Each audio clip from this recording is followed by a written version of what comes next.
And it is official. The Buffalo Bills control their own destiny when it comes to the playoff push. Ladies and gentlemen, welcome to Hashtag Sports. Merry Christmas, Happy Holidays, and let's get that win.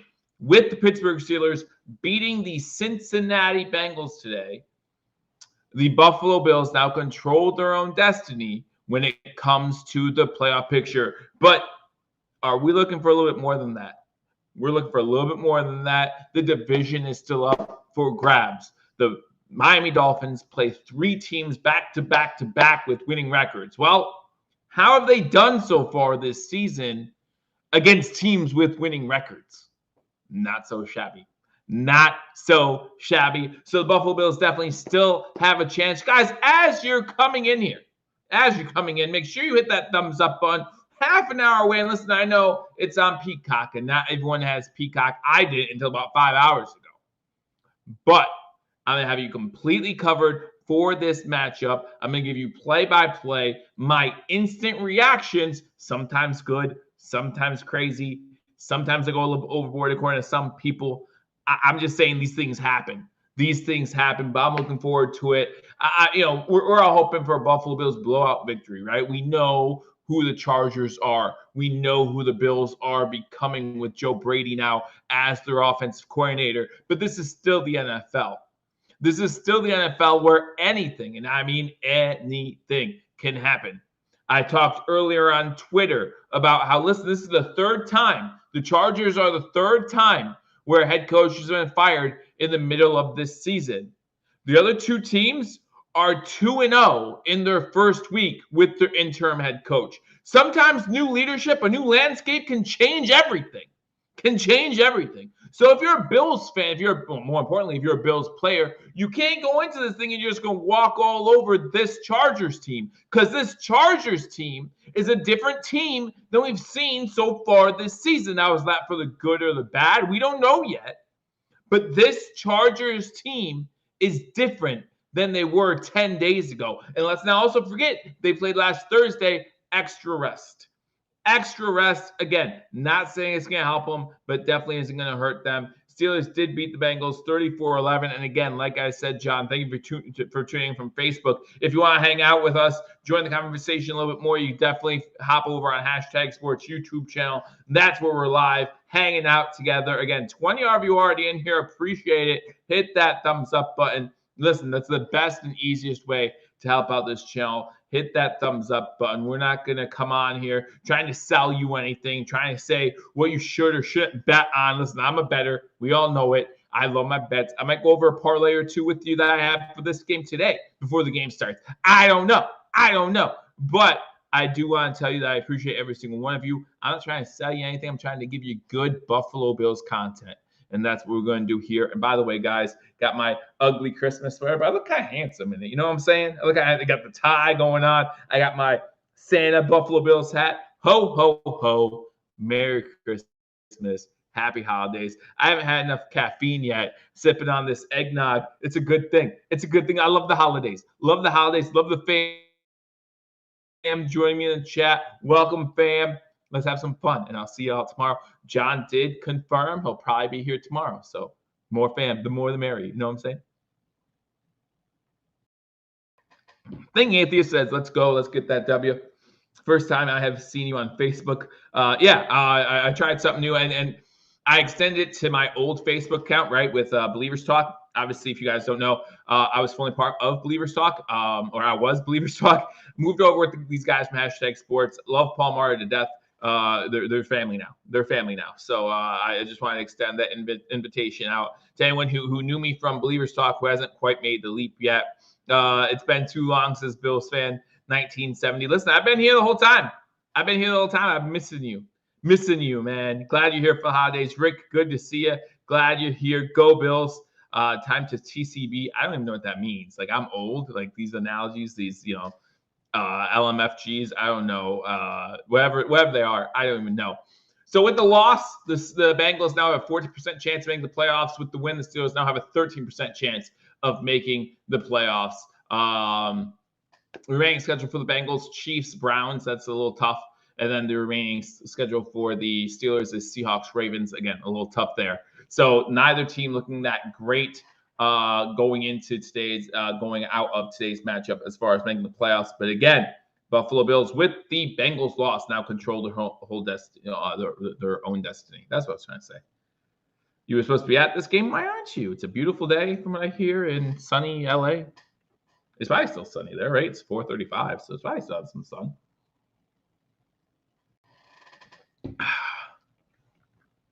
John, you have a Merry Christmas as well. All right, guys, so we're going to do this the normal way. I'm not just going to sit here and talk to you and ramble on about how good my eggnog is and, how good my alcohol is and all that good stuff, although it's pretty good.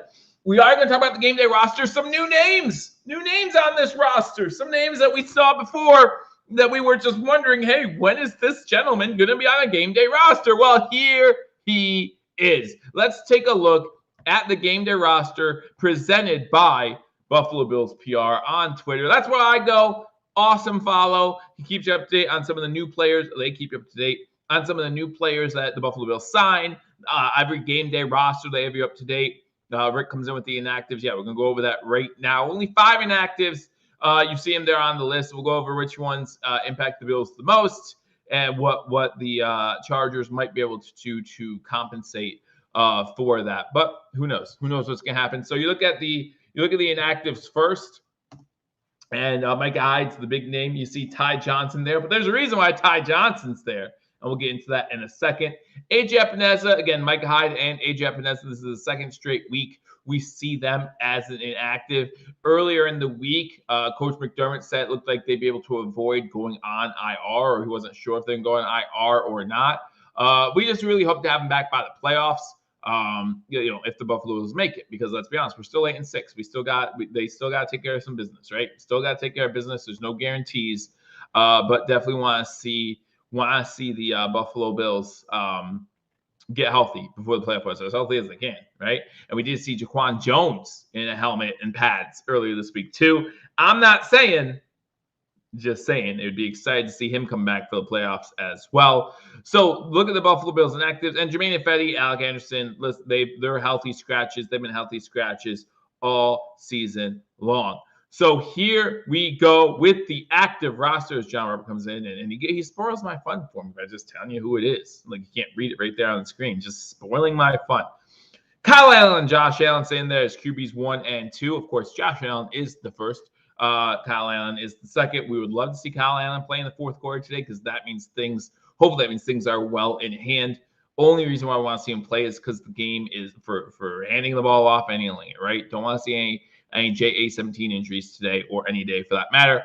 Offensive line, you look at the same 8 guys. It's pretty much been the same 8 guys all season long. And that's a huge advantage to any team to be able to say we've had stability on the offensive line all season. So you got number 60, Mitch Morse, Osiris Torrance, Connor McGovern, Ryan Bates, Deion Dawkins, Ryan Vandermark, David Edwards, Spencer Brown. Same 8 guys. Looks good. Looking at the run back position, this is where that new guy comes in. Yeah, that would be a huge advantage for us going into week 18, wouldn't it? If Daquan's healthy for that week 18 matchup. We got James Cook. And after last week, all Bills Mafia saying James needs to cook. But listen, guys, gotta hear me out. I really think this is one of those games where Josh Allen has an opportunity to go off. We all know what the Chargers are. Like I said, their defense is very suspect, but definitely more suspect in the secondary than they are against the run. You can be successful either way, right? But if you're the Buffalo Bills in this type of situation, what the Chargers are giving you, that's what you need to take. If the Chargers are playing against the run because they know that your quarterback threw for less than 100 yards last week and you still stomped a mud hole in the Dallas Cowboys and walked it dry, then they play the run and you have to take advantage of that. But vice versa, if they're like, we're not going to let Stephon Diggs, we're not going to let Josh Allen's arm beat us, we don't need an arm to beat you. We'll just run up and down the field like we did last week. James Cook is the number 1 running back. Number 2, first time on the field as a Buffalo Bill, Leonard Fournette. Now, how much activity do we expect to see out of Leonard Fournette today? Let me know in the comment section. How many carries do you think Leonard Fournette is going to have today? I say 7 or less. That is my over-under. I'll put it at 7.5 just for fun. My over-under for carries for Leonard Fournette in today's game is 7.5. Let me know what you guys think in the comment section. Latavius Murray and Reggie Gilliam in there as well. We got the 3 tight ends with Kincaid, Knox, and Morris in there. They did us a favor. They did us a big favor, but now we got to take advantage of it. Morning, Buffalo Snowy. Glad to see you. Always glad to have you in here. Jim Tripp in here. Yep, the whole Sharp family's in here. Whole Sharp family's in here. Hope you enjoy this game with us. And again, as you guys are rolling in here, make sure you hit that thumbs up button. Really helps out the channel a lot. If you look at wide receivers, the same 5 guys: Shakir, Hardy, Davis, Diggs, Shearfield. I want to see more out of Shakir as we get closer and closer to playoffs. I think that he could be a great slot receiver. I really do. I just don't think the Buffalo Bills utilize him as much as they possibly should. We've seen more out of Shearfield over the past few weeks. I want to see him continue to evolve. And Hardy mostly is the special teams guy. Let James Cook there. Yep, let James Cook. Absolutely. So you look at the defensive line, Von Miller. John Roberts said maybe 8. So he's going over, but he's close to me, right? I said 7.5 is my over-under. He says 8. Yeah, 7.5 would probably be my over-under. So we're on the same page there. You look at defensive line, you got Von Miller making more and more of an impact as the season wears on, right? I know that a lot of Bills fans, if you go back to earlier streams, I never really was one to be overly frustrated. There were times where I was frustrated, but not overly so, and I didn't carry throughout the week as far as Von Miller's production goes, or lack thereof so far this season. He is not that I saw. But now it seems like past 2 weeks, getting a little bit of that quick step back, and hopefully get into the quarterback more and more as the season goes on.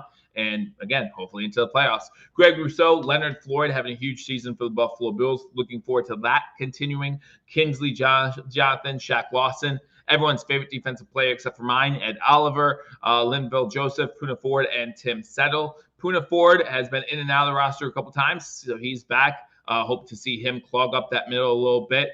I expect a big day out of these big guys. And, one of the reasons why they're probably in here is because they got the one guy who could beat this Buffalo Bills team. It probably is number 30, Austin Eckler, for the Chargers. So you got to have someone on him at all times because with no, as Rick said earlier, with their inactives, Allen's out. So, the other big play guy, not there. Linebackers, Terrell Dodson, Dorian Williams, Terrell Bernard, Tyler Matakovic, and Valen Spector. Nothing special there. Defensive backs, you got Hamlin back in the game as well. This was 4th or 5th active game. Not sure if that's going to be enough to have him win comeback player of the year. Again, in the preseason, I was screaming from the rooftop, free money, Damar Hamlin comeback player of the year. Now that he's only played 5 games and only playing on special teams mostly, I don't know. You guys, again, let me know what you think in the comment section. Can Damar Hamlin win comeback player of the year? I mean, Tua's having a really good year, whether we like it or not. Having a really good year. So does that mean that he should win comeback player of the year? I don't know. I mean, Damar Hamlin did lose his heart on the field. So to come back from something like that, pretty impressive. Teron Johnson, Taylor Rapp, Jordan Poyer, Dane Jackson, Rasul Douglas, Saran Neal, Cam Lewis, and Christian Benford are your defensive backs. And then, of course, you got special teams. You got Tyler Bass, Sam Martin, and Reed Ferguson. Really do wish we had a better partner, Sam Martin, but that's another issue for another day. And he does a serviceable job. I think that out of the 3 units for the Buffalo Bills, I think our special teams unit is a little below average. And that's the type of thing that could really kill you in close games, especially coming into a playoff. Fluffy Potato in the house.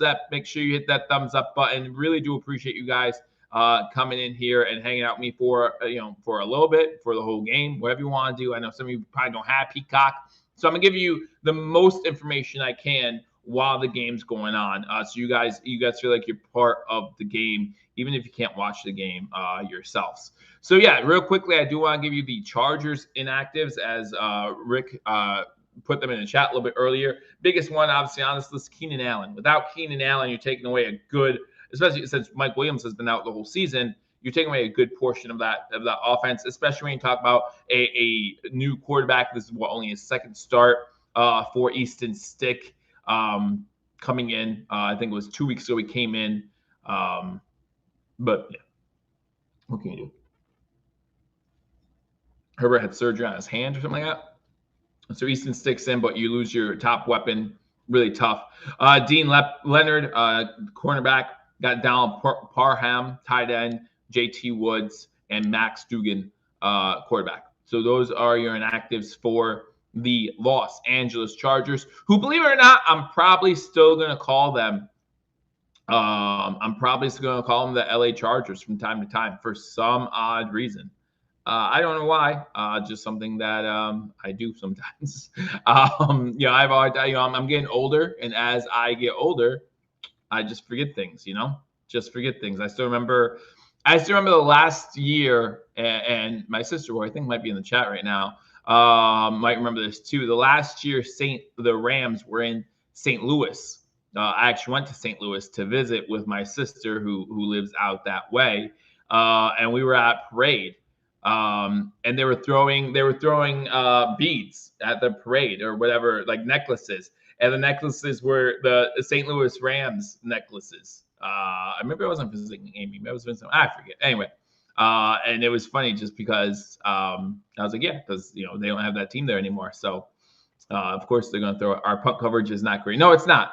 It's not. No, you're right, and that's the one part of this team that scares me. When we're kicking the ball off, I just want Tyler Bass to kick this in the end zone every time because I don't trust our special teams coverage.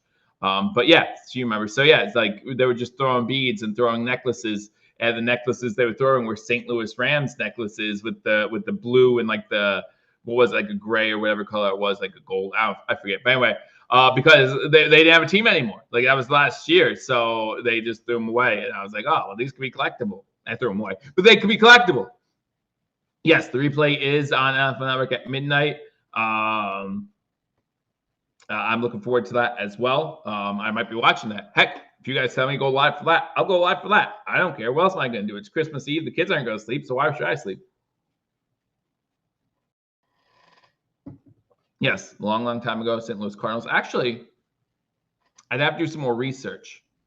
I think the St. Louis Cardinals became another franchise, but I'd have to do more research. You might be right about that, though. I'm not gonna doubt you because I don't know that for sure. But there was an NFL team called the St. Louis Cardinals. I know that 100% to be true.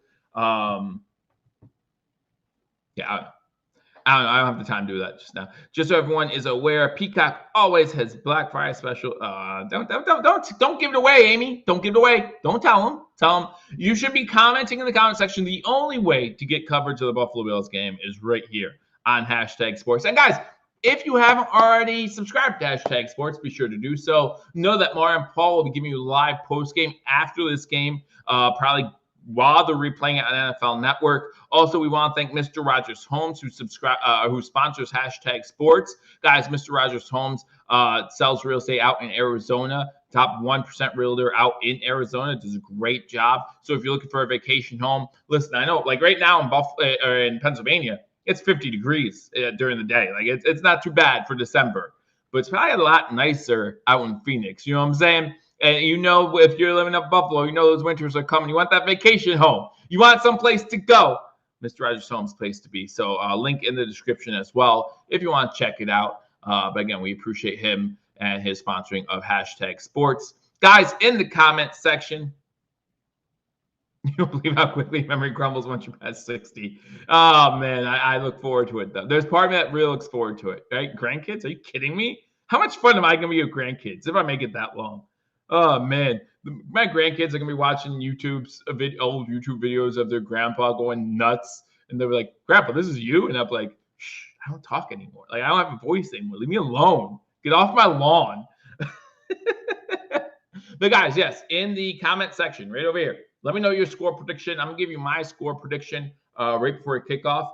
And as my mom says, always remind you, please remember to hit that like button. Again, it really does. It's the easiest and fastest and cheapest way to help out this channel. So we really do appreciate it. So before the game starts with the loss, I did want to, all right, if I don't freak you guys out first, I did want to go over the current playoff. Hold on. What did I just do?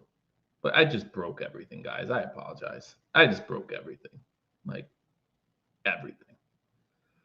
I did want to go over the playoff picture with the Chiefs loss because the Bills do 31-6. 31-6 is the score prediction. I like it. Josh Allen got a nice Christmas gift. What was that? I didn't see it. Is it talking about pregame? I don't know. But let's go over the playoff standings again. With the Bengals loss, they dropped to, I think they said like a 13% chance of making the playoffs. But if the Bills win out now, as I said, they control their own destiny. So four teams currently have clinched a playoff spot. Only one in the AFC, and that is the Baltimore Ravens. Ravens win out, they're the number one seed, and Patrick Mahomes might in the second round have to play an away game or something like that. I don't know. I heard rumors. In the NFC, the 49ers need to win only a four-wheeler. Nice. Need to win two of the next three games to guarantee themselves that number one seeds in at 11-3 alone atop the NFC. Big matchup, Christmas night. Great way to end your Christmas. 49ers, Ravens, one in the AFC versus one in the NFC. Gonna be a good matchup. Cowboys sitting there in the 2 seed at 10-4, first in the NFC East. They've clinched a playoff spot, still have not clinched the division. And the number 5 seed, the Eagles, also with 10 wins, have clinched a playoff spot. Obviously, they're going to be fighting back and forth for that division until the end of the season. If you're a Bills fan, you want Dallas to win on Sunday to beat those Dolphins. But we know what the Cowboys and the Dolphins are. Maybe they'll tie because that's what they do.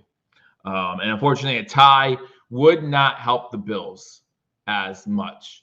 So the Bills right now sit at a 60% chance to make the playoffs, according to what I'm looking at right now, according to PFF. 29% chance to win the AFC East. Dolphins sit at a 99% chance to make the playoffs, 71% chance to win the AFC East. John says, happy holidays, appreciate it. Amy comes in and says the final score is going to be 21-14.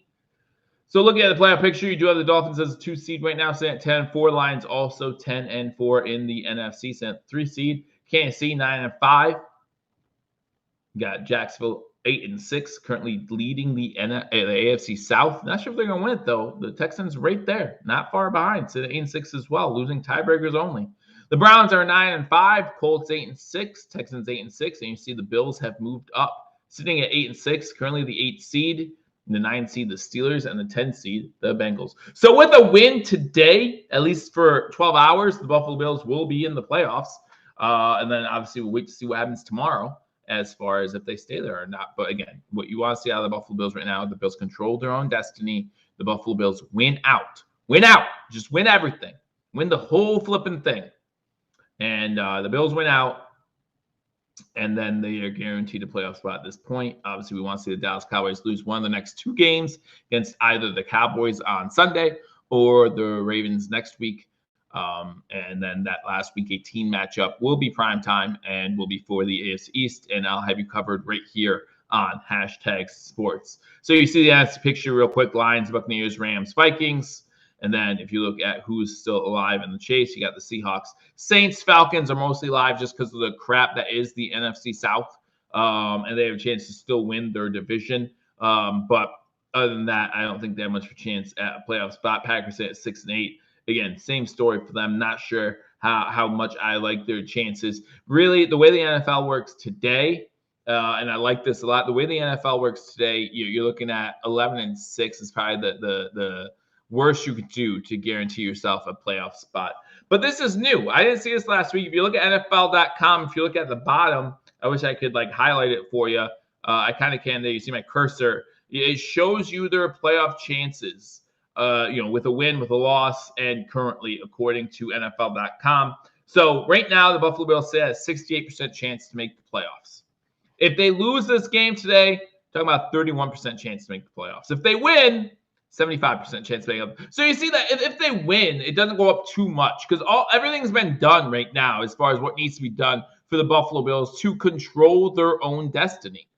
But if they lose, obviously that's a big hit.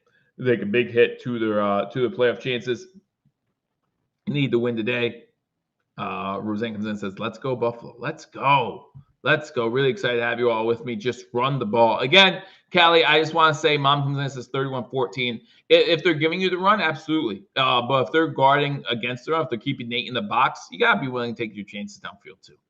Got to be willing to take your chances downfield too. Germany in the house. How you doing? Always got to have you in here, man. 2 a.m., that's loyalty. That's loyalty, guys. How many of you will be sitting here at 2 a.m. listening to me talk about nonsense before a Buffalo Bills game? Very few. In fact, I wouldn't do it. I wouldn't care. I'd be like, Joe, what are you talking about? I just really don't care right now. Go to bed. Go to bed. But that's loyalty. Listen, everyone at Hashtag Sports appreciates it, appreciates you. Hope you're having a happy holiday. So it's 2 a.m. Christmas Eve now, right? Like it's the 24th in Germany. I get confused sometimes. And by sometimes, I mean like literally all the time. So that's your playoff picture. Let's go back and get the scoreboard back up for the Buffalo Bills game. Now, I was told that the Bills game,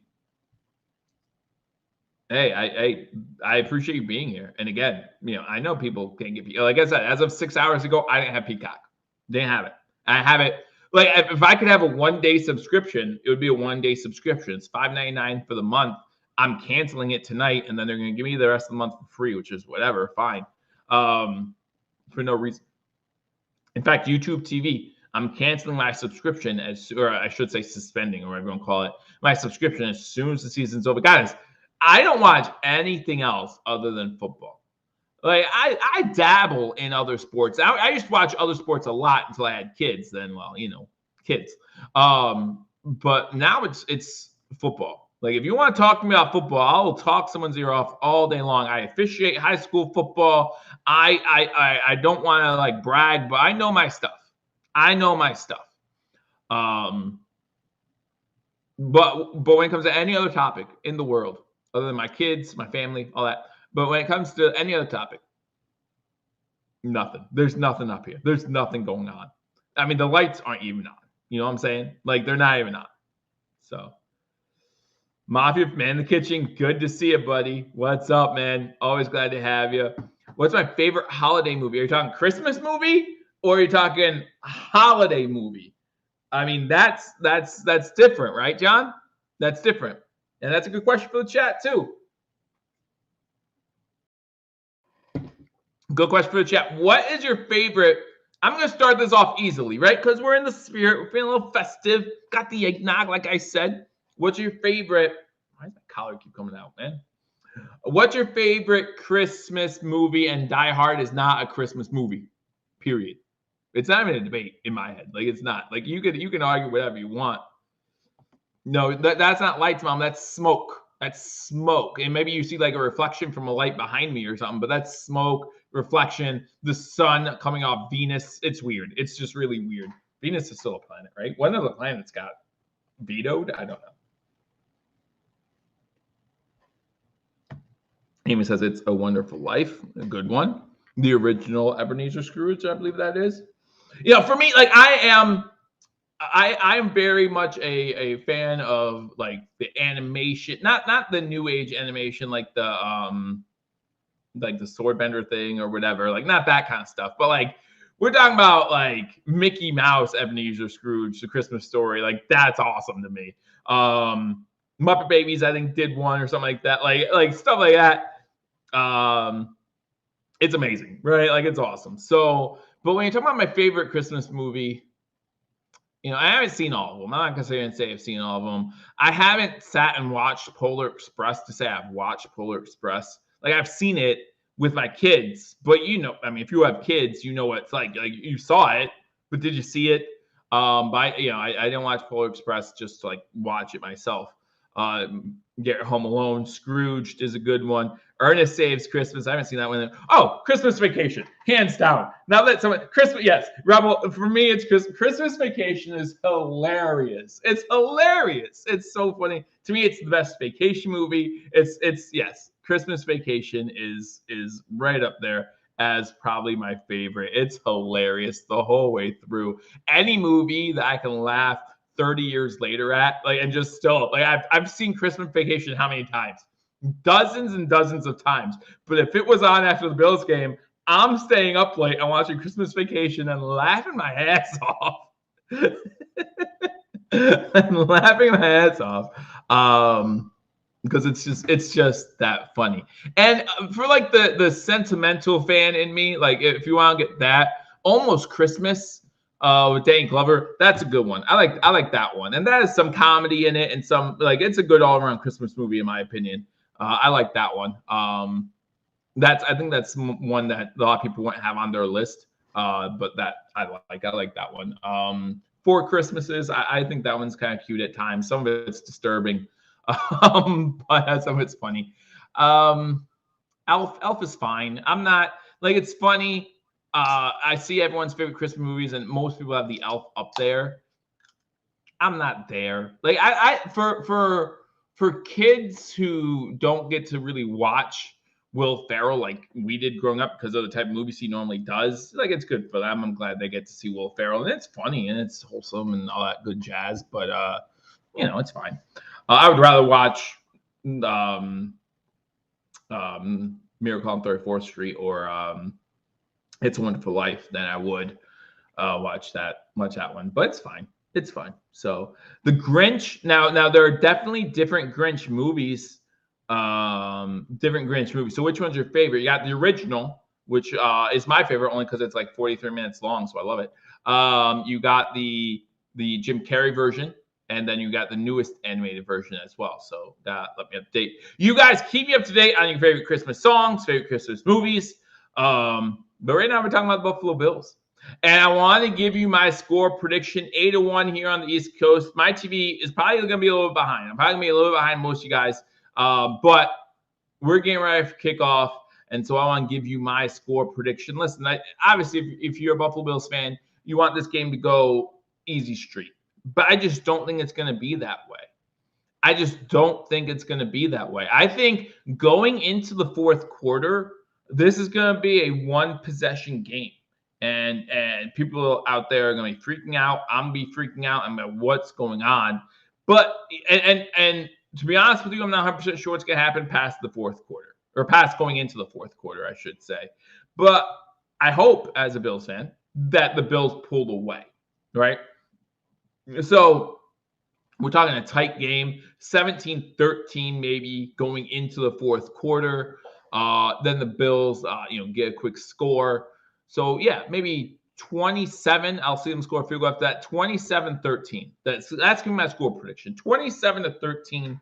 Buffalo wins this one. And the score, like I said, is going to look a lot more comfortable than I think a lot of us are going to be at the start of the fourth quarter. And that's football, guys. We can say whatever we want. We can say whatever we want about Easton Stick. But the fact of the matter is Easton Stick is a top 100 quarterback, at least that's older than 22 in the United States of America. Can he put on a show? Possibly. Very possibly. Maybe Keenan Allen being out isn't a terrible thing for him because on practices, when he was the second or third string quarterback, he didn't throw to Keenan Allen. He doesn't even know how good Keenan Allen is. He has no idea. He's looking at Austin Eckler saying, "Who are you?" I don't even know. Like, who are you? You're the running back? The special teams guy? I don't even know. Nelson's like, I don't know. I do everything around here, so I don't know who I am either. Favorite song. Listen, for anyone who says, I find it funny, and it's a very overplayed song, right? All I Want for Christmas Is You by Mariah Carey is a very overplayed song. But how many times in my life have I heard all music has the same, it's all the same. All Christmas music is the same. And that's true. I get it. Like, you're talking about, a lot of it is the same. But prior to 19, I don't know when that song came out by Mariah Carey. But prior to that song coming out, like that's what everyone said. That song was like hip and original. It has a new beat. Now it's not new anymore because holy cow, do I ever play it? Mariah Carey's made so much money off royalties alone. Like it's insane. But it is what it is. We're getting ready for kickoff, baby. Let's go. What did I just say the final score of this game was going to be? Right? That was 17. So 27-13. 27-13. Yeah, I remember. Oh, yes. I remember it well. Here we go again. If you haven't already hit that thumbs up button, make sure you do that. If you're watching on Facebook, hop over to YouTube, hit that thumbs up button. Let me know you like the content. It's really appreciated. If you're not subscribed to Hashtag Sports, be sure to do that. Be sure to subscribe to Hashtag Sports. Hit that thumbs up button and leave a comment. Let me know your favorite Christmas song, favorite Christmas movie, favorite Buffalo Bills memory. I don't care. Whatever you want to do. Whatever you want to do. Just leave it in the comment section. James Cook on the sideline getting ready to cook again, we hope, as the Buffalo Bills, I believe, are getting ready to receive the football here in the Chargers are the home team, but we all know that they don't represent their team well in LA. So I imagine there's a good Buffalo Bills Mafia presence.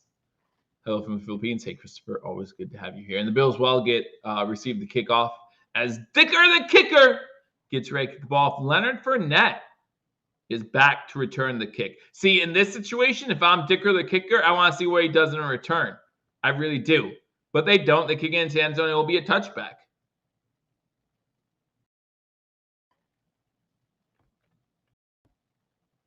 I haven't heard it. I'll have to look it up if I remember. All right. Buffalo Bills offense starting things off. Josh Allen and the Buffalo Bills starting from the 25-yard line. They are on the, will that be the south side end zone? So on our screen, they're going to be moving from left to right. If you're watching from on your TV or on your computer screen, they're moving from left to right. Joe Brady up in the box. Shotgun formation for Josh Allen. James Cook goes into motion to his left. A quick pass out to Diggs. Diggs can't hold on to it. Diggs is having those problems. Oh, they say he did hold on to it. He just didn't gain any yards. They say he did hold on to it. Diggs is just having problems lately. He really is. He's not the guy that he was the first 5-6 weeks of the season, and I just don't know why that is. And we really hope we get the old Stephon Diggs back by the Dolphins game. We might be able to survive this game and the Patriots game without Stephon Diggs, but come the Dolphins game, come those tough games in January, February, and now Diggs is coming out for a play.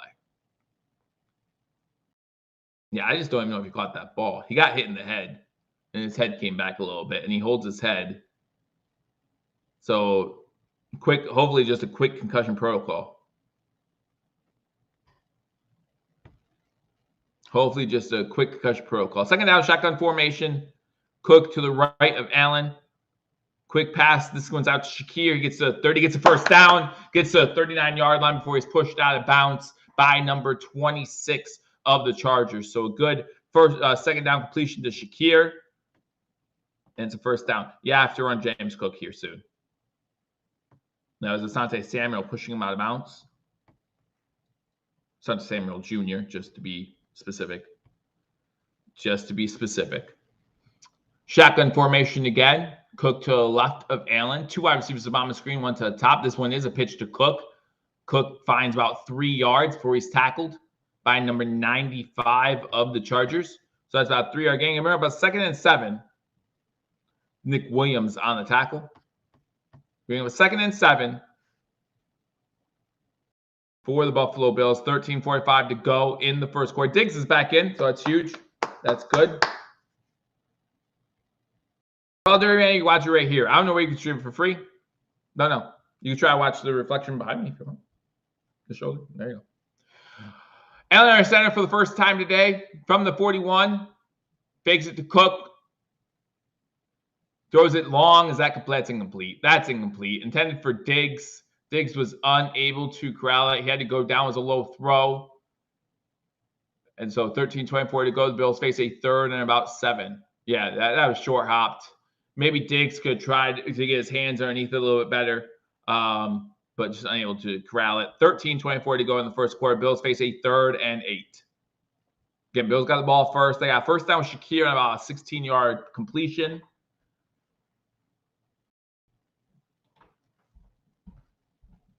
Shotgun formation. 3 wide receivers to the bottom of the screen, 1 to the top. Looks like it's Diggs alone at the top. Shakir goes in motion. Allen over the middle pass. Incomplete. Intended for Davis. Number 37 was there. And listen, if he started that break another half second early, we're talking about interception for Jalen Hawkins. And last week, Josh Allen did not have a turnover. He has not had back-to-back games without a turnover since 2020. So I'm just throwing that out there. Don't know why he doesn't throw it to Morris in the flat. Morris is wide open and probably has enough room for the first down. So don't know why he doesn't go there, but he doesn't. He tries to force it to Davis, and it goes incomplete. Now Martin's in the punt. Yeah, they didn't. They ran the ball one time on that drive for 2 yards. Punt's going to pin the Chargers inside the 10, about the 8-yard line. So good punt by Martin. Fair catch. 13-12 to go in the first quarter. The Buffalo Bills do nothing on their opening possession, and now the Chargers have a chance. Or was it Murray that was wide open? Yeah, he did. No. Whoever was out in the flat, I thought it was Morris, but if it was Murray, yeah, he was wide open and had so much room.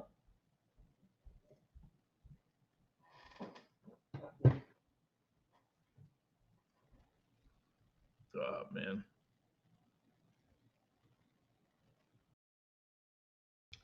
Pistol formation to start things off for the Chargers. Eckler in the backfield. Screen pass to Eckler. Gets to about the 14-yard line. Going to be getting 6.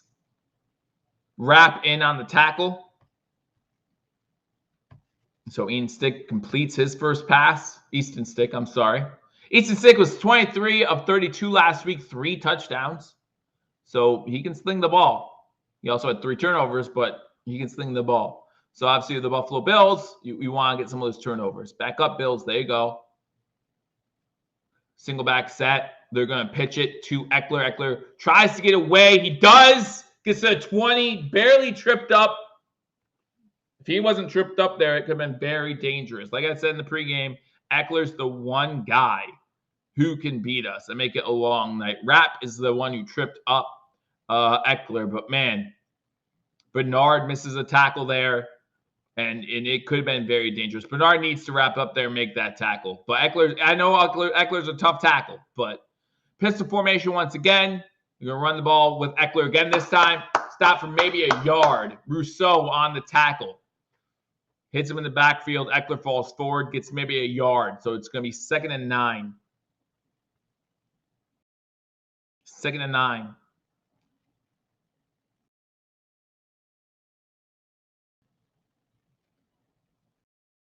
Does that mean you're leaving, Dirty Randy, or are you going to watch it and listen to me at the same time? Shotgun formation. 12 goes in motion on top of the screen, fakes the handoff. Easton Stick looking to throw, throws across his body. And that's number 1 to the 45-yard line. That's going to be enough for a first down for the Chargers. Close to midfield. Close to midfield. Listen, guys, if you were following me on Twitter this week, I tried to not let Bills Mafia overlook the Chargers. I tried. 1st and 10 from the 45-yard line. It's going to be a wide receiver end round to number 1. He gets back to the line of scrimmage. Good coverage by the Bills there. That time Bernard doesn't miss the tackle. Bernard and Rousseau in on the tackle. It's going to be 2nd and 10. 2nd and 10 for the Chargers. Again, Bills got the ball first. They got 1 first down. I've got 2, I forget. But then just unable to do anything else. Had to punt the ball away. Chargers start with the ball. They're inside their own 10-yard line. Now they're close to midfield. 2nd and 9. Easton Stick in shotgun. 1 wide receiver at the bottom screen to the top. Number 5 makes catch. I think it's Palmer with the catch. He barely gets 2, maybe 3 yards. And so it's going to be a 3rd and about 6. 3rd and about 6. All right, let's go. Big 3rd down. Stop him here at midfield. And I'm going to say, if they get about 3 yards here, they're probably going for it. On 4th down. Yeah, if they get about 3 yards here, then they're probably going for it on 4th down. They're saying 3rd and 7. They're at the 48-yard line. They're on 48. 48. 9:50 to go in the first quarter. Again, Chargers moving from right to left. 3 wide receivers at the bottom of the screen. That's where Stick's looking. Has time. Finds an open guy downfield into Buffalo Bills territory. That's enough for a first down. Number 5 for the Chargers on the catch. Wrap on the tackle. That's Josh Palmer getting into Buffalo Bills territory. Yeah, front 4 just unable to get there. Clean pocket for Easton Stick.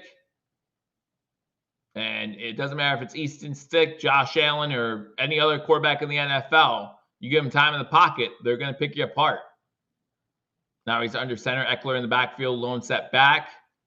That was a misdirection. Easton Stick just trying to get back to the line of scrimmage. He does. Maybe even gains half a yard. He just turned the wrong way and Eckler wasn't there, and so he just tried to figure out a way to get something out of nothing. He is able to get back to the line of scrimmage, and for a young quarterback just to do that, it's kind of impressive. He doesn't panic when things are not going his way. 8:50 to go in the first quarter. Chargers on their first possession, 2nd and 9.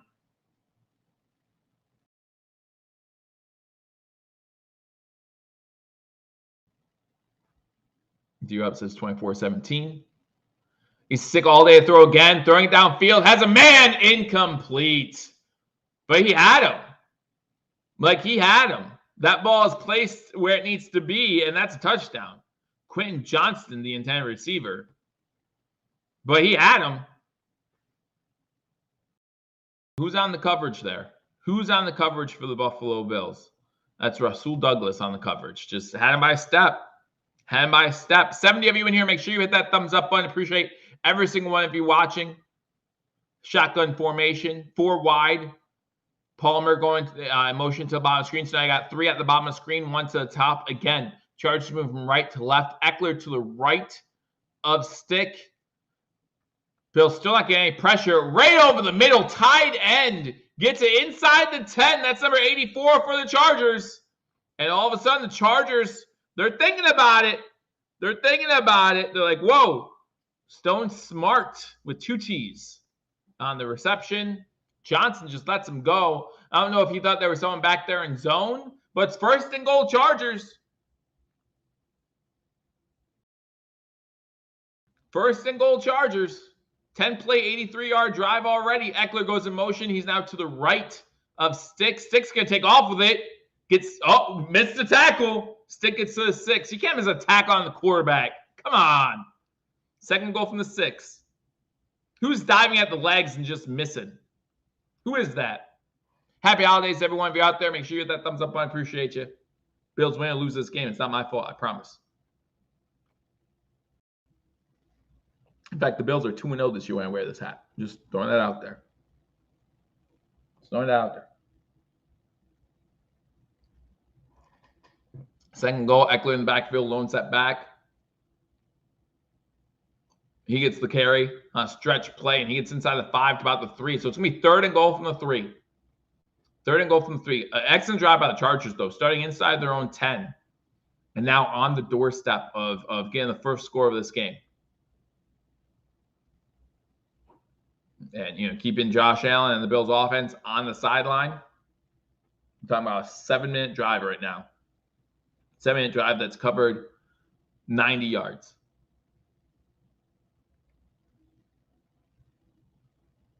Shotgun formation on 3rd and goal from the 3. Looking to throw. Looking. Come on, get pressure on him. Someone has to hit him. It's going to be 4th down. Rapp wants to push off on Palmer, but it's going to be 4th down. So if you're the Chargers, you go for it, kick a field goal. I see that they kicked the field goal, so I don't need to do a poll question. Be honest, if I'm the Chargers there, I'd probably go for it, though. If I'm the Chargers there, I'd probably go for it. Dicker, the kicker, is 40 for 42 this year, so 41 for 43 after he makes this one. Yeah, I don't know. What do you guys think? You're looking for the upset. You're at home. You just drove the ball 90 yards. I think, let me know in the comment section, would you go for it in that situation? I'd go for it. 4th and goal. It's a 20-yard field goal. Who cares? Who cares? I would have gone for it. But that's just me. I probably would have ran it on 3rd down, too. Knowing that I was going for it, I would have ran Eckler on 3rd down and then gone for it on 4th, unless Eckler loses yards. But the Chargers on a good opening drive by them. Get the field goal. They're up 3-0. Bills coming back. They'll get their 2nd possession of the game.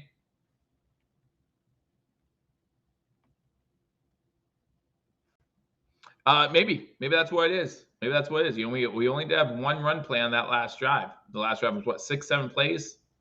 We only had 1 run play. After the game James Cook had last week, you would think that we would utilize that a little bit more. Like the same day as last week. Well, again, you're talking about new coaching staff with the Chargers, right? Or at least a new head coach interim. So maybe he sees some things that he wants to do in offense that previous coach wasn't doing. And this is a whole new team. If you look at the Chargers, this is a whole different team. Players are the same, but the schemes can be completely different. You know, this offense looks a lot different in Buffalo when Joe Brady took over. Same players, but this offense looks a lot different.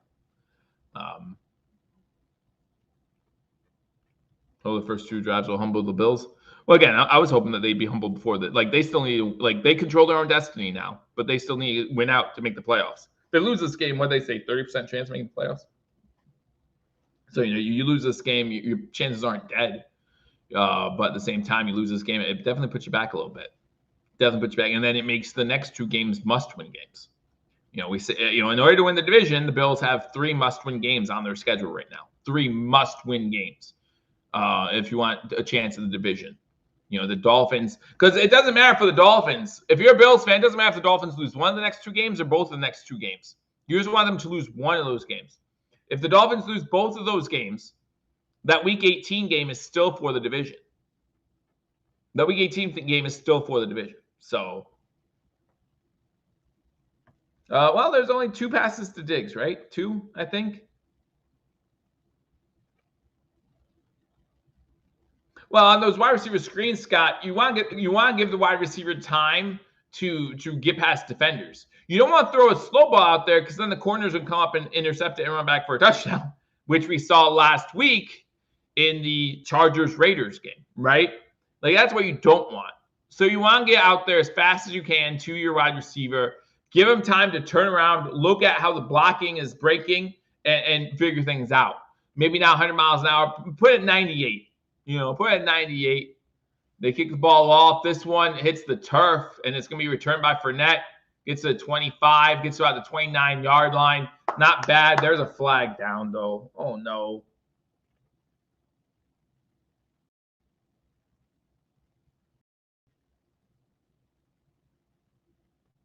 What's the flag for?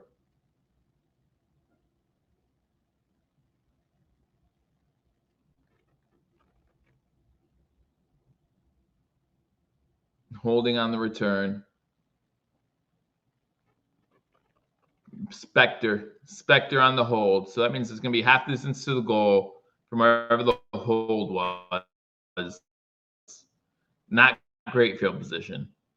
Not great field position for the Buffalo Bills. So, not a good start for if you're a Bills fan, but the game's still young. Forever young. Although the game's not going to be forever young. You got to get moving. All right. Offside formation for the Buffalo Bills. Looks like Fournette is back there, not Cook. And he does get the ball from the 16 to about the 19. So we're getting 3. Fournette's first carry as a Buffalo Bill. 3-yard gain.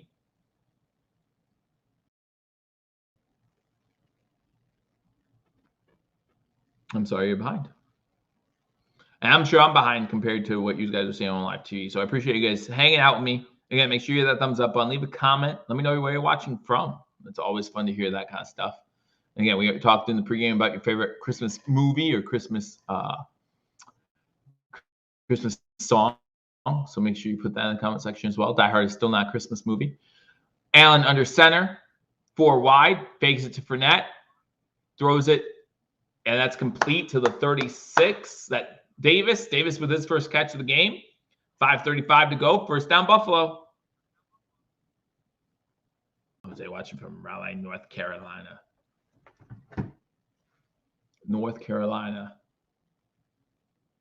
Good catch by Davis, bringing it into his body, making sure his hands are underneath it. So we got 1st and 10 Buffalo. 5:15 to go in the first quarter. Both teams have had the ball once. The Bills had a punt. Chargers got a field goal. This is the Bills' second possession. Moving from left to right, you got 3 wide, 2 to the top of the screen, 1 to the bottom. Fake it to Cook. Allen's going to take it.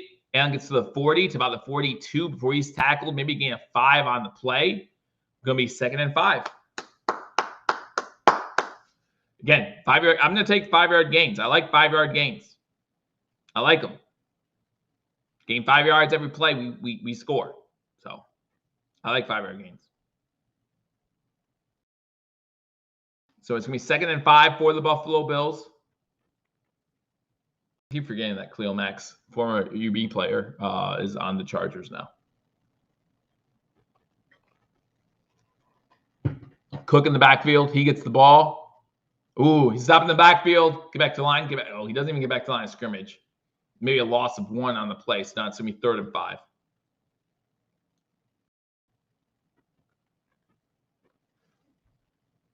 All right, tell Dave, Amy. Tell Dave we got a request. David says they're clamping at the run game. Then we need to make them pay for it in the passing game. We need to make it, other than Asante Samuel Jr., they don't really have the horses in the passing game then in the defensive backfield. So we need to make them pay for it. Need to make, especially in the middle of the field, need to get Shakir, Cook, getting the ball in the open field. Got past the ball. Kincaid in motion to the top of the screen, to the bottom, one to the top. Allen's all day to throw, overthrow. I don't even know that was 2.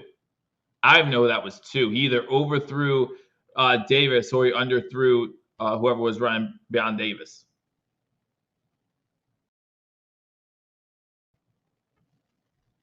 So not a good first 2 drives by the Bills. Both of them stall. I mean, but Allen has time to throw. Good blitz pickup by Murray. Can't be upset about that. Yeah, I'm pretty sure it was Sherfield who was going past Davis. I'm pretty sure that was intent for Davis, but that was a big time overthrow. We lost to the Broncos this year. I mean, although the Broncos have turned it around, lost to the Patriots this year. That punt gets to the 15, and that's where it's fair caught. So 2 punts inside the 20 for Sam Martin. Can't really ask for much more than that. But now the Chargers start their second possession, already up 3-0, 3:30 to go in the first quarter.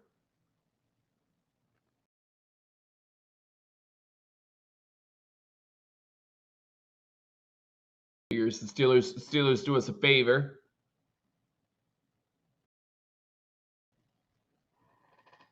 Help us to control our own destiny. And then we're starting off slow. And again, still playing time, but if we let's say we allow a score on this drive, especially a touchdown, then we kind of back ourselves into a corner. Yeah, like you have a clock in your head as a quarterback, right? And if that clock is ticking, and again, he knew the blitz was there, but Murray did a good job picking it up. But he knows there's players all around him, and that caused a little bit of a missed throw. That's what's going to happen. So what is going to happen? All right, here we go. 1st and 10 Chargers.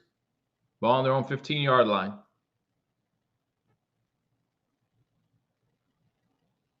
No, they didn't. Don't get Dorsey back.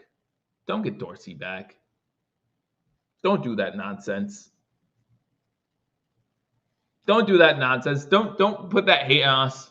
Don't put that hate on us, Dallas. Don't put that hate on us. All right, so while we're sitting here, I guess this is like a modified commercial break or something like that. We could talk about the Buffalo Bills' inability to convert on a couple 3rd downs here, inability to utilize the running attack. Again, as mentioned by some of the Chargers are putting it in the box. They are kind of suffocating the run a little bit. We've seen 2 or 3 runs by James Cook. He's had to create. He's the offensive line has been pushed back, not having the same push on the offensive line that we did in that Dallas Cowboy game. Again, rejuvenized Charger team. You talk about getting that new head coach in there. Again, as I said, I think in the pregame, this is the 3rd time during this season that there has been a coach fired in the middle of the season. And the first 2 teams to do that, you're talking about the Colts and we're talking about the Raiders. They start 1-0 with their interim head coach. Now, the Chargers have done it. Are they going to start 1-0 as well? New culture, new scheme. All that stuff plays into it. All that plays into it. And it might be a long, frustrating day as Stick getting ready to take the first snap from the 15, single set back. Eckler gets the handoff, gets nowhere. Tripped up and then tackled by Johnson. Ed Oliver got into the backfield. It's going to be 2nd and 10. 2nd and 10. 3:15 to go in the first quarter. Again, the Chargers moving from right to left on your screen.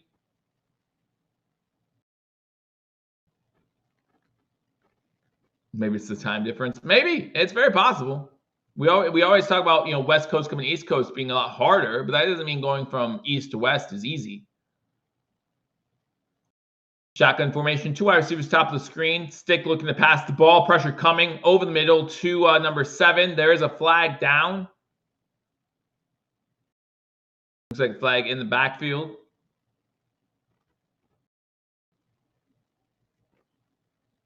Illegal shift.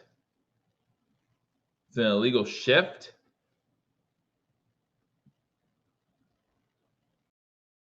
Illegal shift, offense.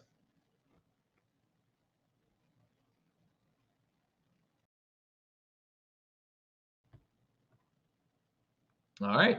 Listen, you know, we get help with we get a little break with the penalty there. Now the Buffalo Bills need to get off the field and on 3rd down. 2nd and 14. Can't let them convert this 1st down. That's all. That's all. You can't let them convert this 1st down. Maybe get good field position. Shotgun formation. We got 3 wide receivers to the bottom screen. Now Spiller comes out to the bottom of the screen as well, giving you a 4 wide look. And all day to throw again over the middle. Pass. Is that intercepted? Intercepted. There's a flag down. Oh, no. No. There is a flag down. Looks like it might be defensive holding. And I think Bernard's down as well. That's why I said, oh, no. That's why I saw Bernard go down, just sit down for the pass, holding on the defense. So a nice intercepted, wiped out, and you had 2nd and 13. It's Benford on the hold. He's the one that got the interception.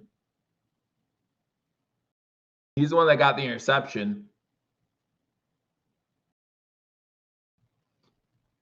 Wow. We got no Hyde. Who are you putting in for rep if you're taking him out? Yeah, he's definitely holding. He is definitely holding him before the pass gets there. Definitely holding him before the pass gets there. So it's now 1st and 10. Nightmare before Christmas, maybe? Is this Nightmare before Christmas thing? And Bernard's down, so that stinks. Just what I thought could have been a good play. Not a good play at all. Not a good play at all as the Buffalo Bills lose their 1 linebacker. So we'll see what happens now. Because, again, the Bills are not heavy. Like, they don't have a lot of depth at linebacker.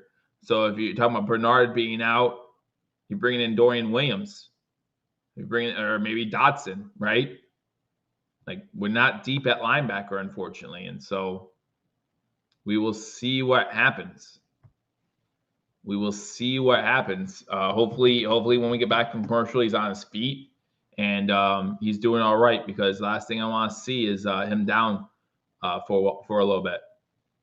Don't want to see him stay out for a little bit and be out for the rest of this game. Last thing you want to see. 90 of you in here, make sure you hit that thumbs up button. Really do appreciate it. And that's just on the YouTube side. If you're on Facebook or another social media site, I think we're also on Twitter, things like that. Make sure you come join us on YouTube. Be part of the conversation. Always enjoy that. Our O-line's getting exposed. I don't know if it's getting exposed. I mean, Josh Allen's had to scramble a few times, but nothing crazy. I don't think it's anything too crazy. I think put Cam Lewis in for rep. Do you trust him more against Palmer? Like, do you trust him more? Because I don't. I'm not saying Taylor Rapp's doing a good job, but do you trust the other guy more? And what are you willing to sacrifice to find that out? That's all I wonder. So it's going to be 1st and 10 Chargers when we come back from this injury timeout. Again, Bernard down on the field for the Buffalo Bills. I do appreciate you all joining us on Hashtag Sports. Following the game, you all have a post-game show by Mario and Paul. If you're new to Hashtag Sports, listen, we all have a good time here. We're all dads, chilling, having a good time. Get on here when we can, give you Buffalo Bills NFL content, break things down for you a little bit, do the best we can. And like I said, we have a good time. If the Bills win during the post game, you'll get to roast Mario and Paul. So that's always fun. They always have a good time doing that as well. Hashtag Nation is one of the best, if not the best, on social media. So we appreciate it. We appreciate all you guys. So 1st and 10, Pistol formation for the Chargers. Eckler in the backfield. He gets the ball. Oh, no, that's Spiller. I'm sorry. Spiller in the backfield. He gets no gain. Rousseau on the tackle. Rousseau having a good game so far. Early. Definitely early. But he's having a good game so far. A couple of tackles in the backfield. Yeah, not sure why Bernard there. Non-contact, always worse. But he is holding his ankle. It's his ankle. If it was his knee, that'd be a bigger problem. But it's his ankle. So hopefully he'll be all right. He is jumping on the sideline trying to loosen it up. So hopefully he comes back. Hopefully he comes back. Pistol formation once again. 2 wide receivers to the bottom of the screen, 1 to the top. Palmer goes in motion to the top of the screen. He is the farthest receiver. Spiller gets the ball again and gets nowhere again. Lost in the first one to make contact. Joseph and Oliver in there as well. Huge third down. Huge third down. We're talking about our key defensive injuries this season. Hyde, White, Milano, Jones. We know. It's been a crazy season. Been a crazy season. All right. 3rd and 8. Shotgun formation. 3 wide receivers to the bottom of the screen. 1 to the top. Bill sent blitz. And there's a sack. There is a sack. Lewis comes in on the delayed blitz and gets the sack. 45 seconds to go in the first quarter. The Bills defense getting off the field. Bills sent 7? No, they sent 6.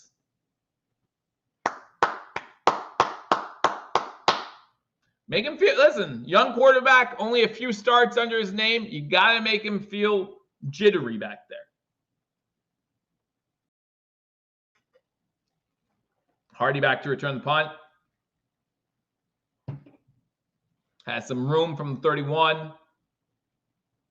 Dancing. Gets maybe to the 35. There's a flag down as well. They're saying the ball came out before it was down, and the Chargers have it. You've got to be kidding me. You've got to be kidding me. Fumble on the play. We'll have to obviously be reviewed to see if he was down first, but as of right now, they're calling it a fumble. There's a flag down, but this one might be on Buffalo. It's a fumble. It's definitely a fumble. Okay. Now's that time, right? No panic button yet, but now your hand's over the panic button. Like, wait a second. This isn't how it was supposed to happen. Because his knee is on top of another Charger player. So he's not down. And all I can think about is last week I talked about how scared I was when he was returning punts and someone told me how sure-handed he was in the comment section. That's all I keep thinking about. Just fair catch that thing. Because all he does is dance. He doesn't even try, like, go north. If you're going to return a punt, north to south. Penalty was on Buffalo. So now the Chargers have the ball inside the Bills' 30-yard line. Goes underneath. Wide open Palmer inside the 15 to the 12. That's going to be the last play of the quarter. And the Chargers are going to have it. Douglas on the push out. No, this is not looking good. This is not looking good at all. And the first quarter, Chargers up 3-0. At SoFi Stadium, and they have the ball inside the 15. Inside the 15. Here we go. This might become a bigger game than we want it to. Bigger game than we want it to.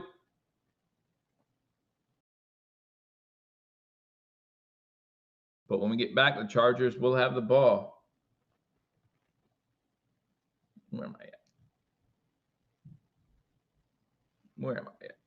Okay. Good to know.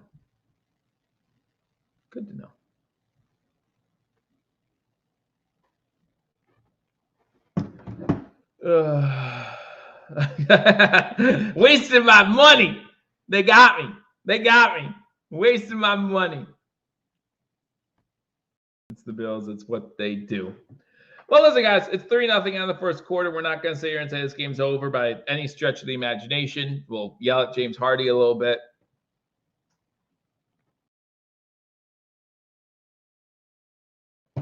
In the meantime, the Sabres are in action tonight. They're playing the Rangers. Game's 2-2. Let me know in the comment section if you're also a Buffalo Sabres fan, if you think hockey's lame, or if you're a fan of another team in hockey, or whatever the case might be.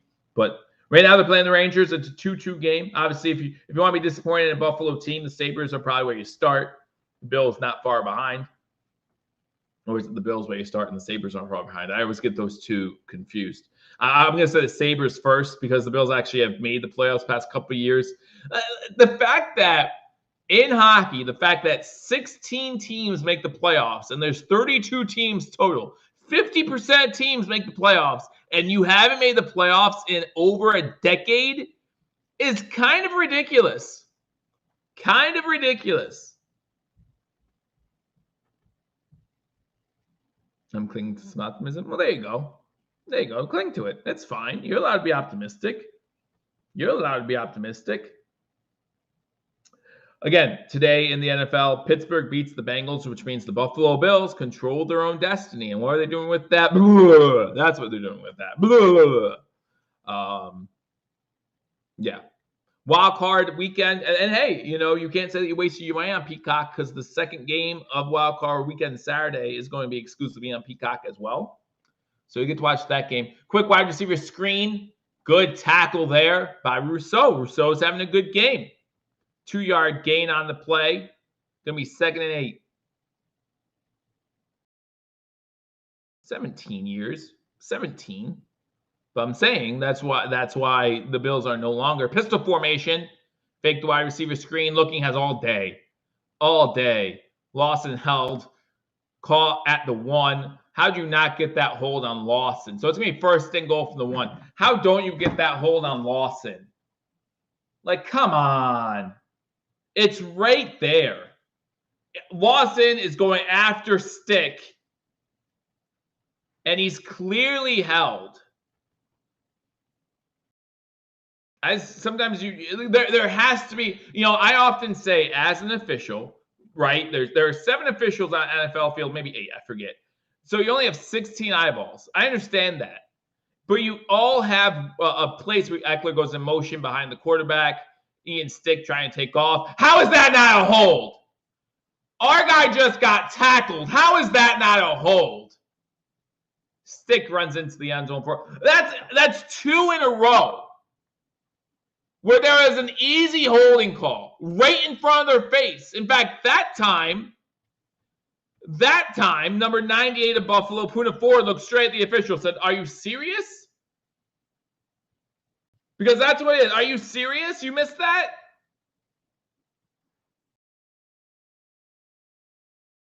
Nothing Chargers.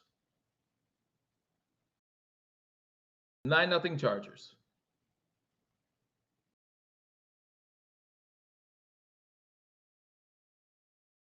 And the extra point's good. So it's 10-0 Chargers. So they turned that turnover by Hardy into 7 points, and it's 10-0 Chargers with 13:49 to go in the first half.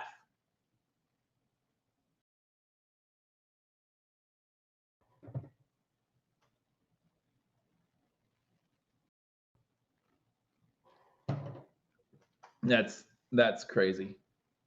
That's crazy. I mean, the Bills have to respond here. The Bills have to respond. Now, I'm not saying they have to score a touchdown, but they have to put points on the board.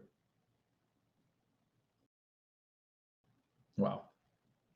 Not what Bills fans wanted, right? What did I say the final score was going to be? 27-13? All right. Oh. Our defense is going to play very well the rest of this game if the final score is 27-13. I'll tell you that much. I'll tell you that much.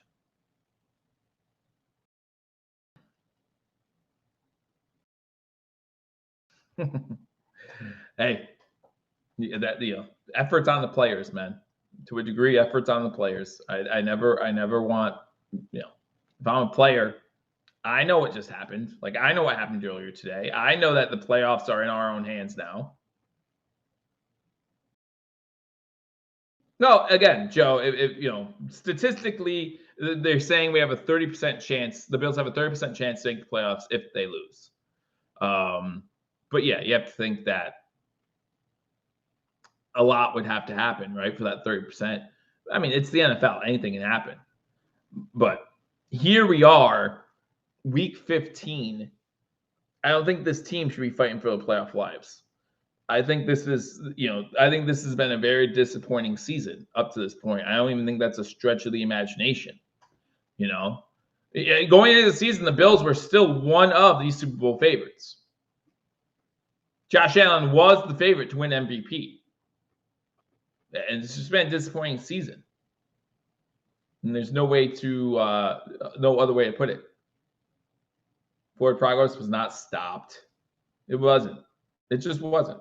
No, I'm not. Listen, I'll be upset about 2 holding calls missed, but I'm not going to be upset about the refs not calling forward progress. I'm not going to hope for forward progress. Hold on to the ball. Just hold on to the ball. That's all you need to do. I'm not going to sit here and hope for forward progress. To me, that's just wanting calls. Oh, there was definitely a hold, J.A. There definitely was a hold on the edge. Poona Ford got held. It was so bad. He looked straight at the official. Like it was so bad. I don't know. We haven't seen anything to a tight end yet. Have not seen anything to a tight end yet. Still playing time. 13:49 to go in the first half. I don't like the start. Pretty upset by it, but it's a touchback. Bills are going to start 1st and 10 from their own 25-yard line. I just can't believe this start. I mean, the special teams turnover, it's going to cost you. But to me, those first 2 drives, unable to really get anything going, not running the ball more. And again, they're suffocating the run. Okay. But like was just in chat, then you open up some tight end screens. You open up some, over the middle to your running back pass plays. Like, okay, open things up then. The stretch play on 1st down to Cook. Cook gets about 5 yards. 2nd and 5. I think Hardy should fair catch every single punt because all he does when he catches it to return it is dance around. Like, that's all he does. And he then gains 5 to 7 yards. And okay, why? What does that give you? We have Josh Allen as our quarterback. 5 to 7 yards is not something that I need my special teams to get. We'll get it, thanks. Josh Allen under center. 3 yards to the top, 1 to the bottom. The one to the bottom is Diggs. Sheffield goes in motion. It's not a stretch play. Cook gets the 1st down. Gets 10, maybe 11 yards out to the 41-yard line. How about that? Back-to-back run plays. Run James Cook. You're opening things up. You get a 1st down.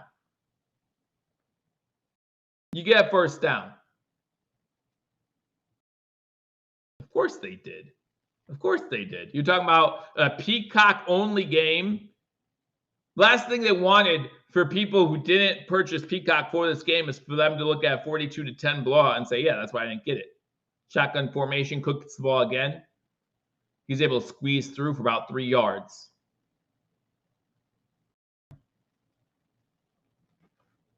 Right?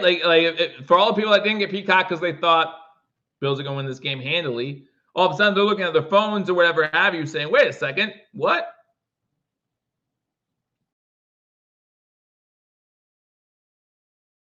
Bill's bitch says she trusts Joe Brady. Figure this out. I'm okay with that. Again, I hate this name's Brady. Man, can't blame the guy. Shotgun formation. Cook to the left of Allen. Cook's open. Throw it to Cook or just take off with it. That's fine. Slides down about 48. There's a flag down.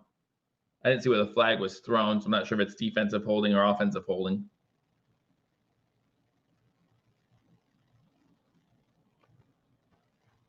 Holding on the defense. Spencer. Was that on Spencer? No, that's on Morse. Morse on the hold. Yeah, they are calling holding. Yeah. So they do see it.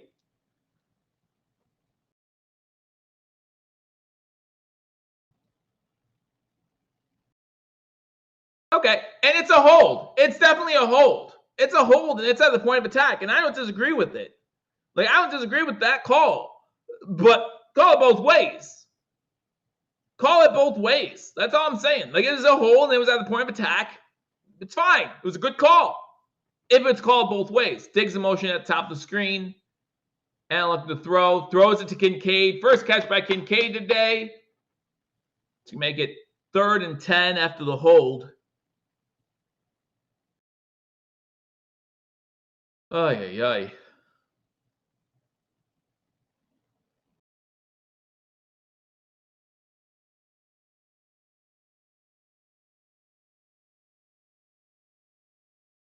The Chargers have the highest sack rate on 3rd downs. That's good to know. Shotgun formation, 3 wide, or 5 wide, 3 at the bottom of the screen, 2 to the top. No one back there to help protect Josh Allen, so hopefully they don't get to him now. He has time. Kincaid! All we hear about is this great pass catcher we got at tight end with a great catch radius. And that's back-to-back weeks where it just hasn't been true. It's the chip on Mac. Does a good job there. And Allen's going to blame himself for a high throw. But you got to catch that. Bills punt again. Bills punting again. Even if you don't get the first down, because I don't know what it looked like in front of them. Like, you got to catch that. Punt's going to be down inside the 10. Great punt by Sam Martin at the 3-yard line. Great job. If there's one thing, there have been 2 players that I've been happy with so far in this game. Sam Martin and Greg Rousseau. That's it. That's it. And when you're satisfied with how 2 players have played in the game and one's the punter, probably not going to be a good day. So now this defense needs to hold because Sam Martin's done a good job pinning them back there twice already, and they've still scored on both. No, they didn't score on the one drive. It was a fumble. That's right. But they still scored. So defense needs to do their job now again.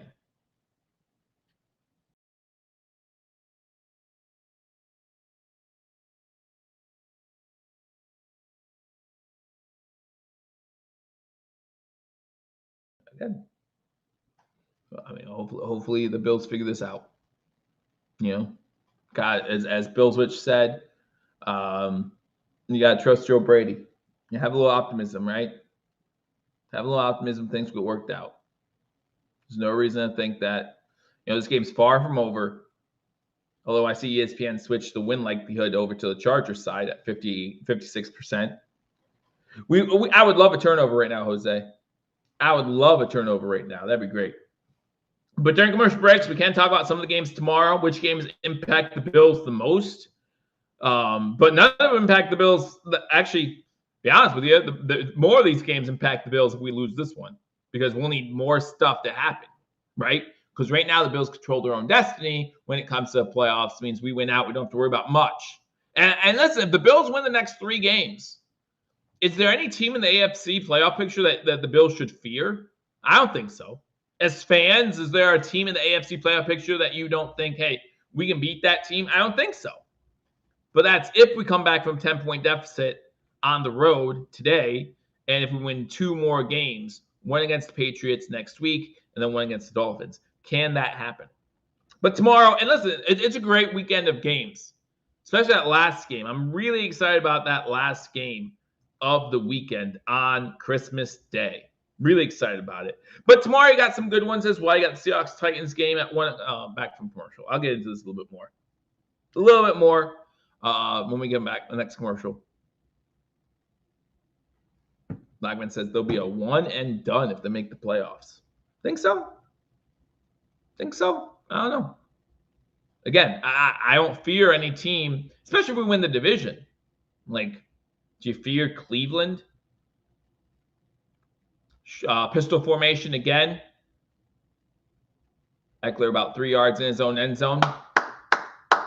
Hit him at the line of scrimmage. He was able to skirmish forward for about 3. So my clap was a little premature. But Poyer hits him at the line of scrimmage. He's just able to. Poyer's not a big guy either. So they run him forward for 3 yards. It's gonna be 2nd and 7.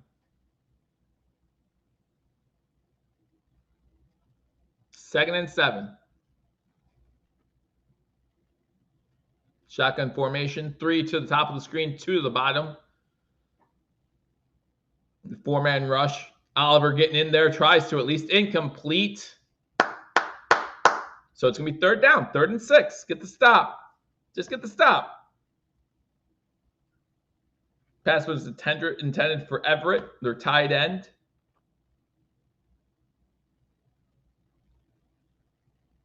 Just get a stop here on 3rd and 6. 10:04 to go in the second quarter. Bills down 10-0. Field goal on the opening drive by the Chargers on their opening drive. And a fumble by James Hardy gave them great field position. They were able to punch it in for another 7. And that's why we're at 10-0. That's why this is a huge stop here for the Bills defense. Can we get it? Yes, yes, yes. About a 3-yard gain. And Bernard is back in there, so that's good to see. Palmer on the catch and run to about the 11-yard line. But a good defensive stop. Good defensive stop. And Scott's back at his goal line to punt. Just watch some fakes. And I know people are thinking there's no way they're faking it from here, but that's what they want you to think. Just watch the fakes. They have nothing to lose. They're 5-9. Hardy, just call for a fair catch. Just call for a fair catch right now. Tell their official it's a fair catch.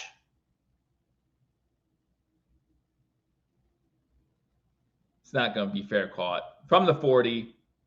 And again, he dances to he gets to the 43. Like he dances around and he runs out of bounds to the 43. Like that's a good 5 seconds I didn't breathe because you needed to get 3 yards to make up for your fumble. Like you just don't run north to south. You need it. I mean, it's good field position, good start. And let's say there's a flag on that play, like there was on the fumble. All of a sudden, we're back at the 30 instead. I just don't like it. I just don't like it. It's pointless. 1st and 10, 3 wide to the bottom of the screen, 1 to the top. Cook to the right of Allen. Allen gets the ball out of shotgun, looking to throw. Looking to throw us all day now. Throws it deep downfield. Caught by Davis. End zone. Touchdown, Buffalo. Just like that. Just like that. It's just like that. And with all the hate, now we're down 3. All the hate, not one play, 57 yards. Just like that. Gabe Davis in the end zone. Forget about it. Forget about it. Josh Allen steps up in the pocket, rolls to the right, has all day, and says, you know what? I'm going to give it to this guy. I'm going to give it to this guy. Great throw on the run. And the Buffaloes are right back in it, baby. What's all that Joe Brady doesn't have an answer stuff? One play. Now, was that Josh Allen creating? Maybe.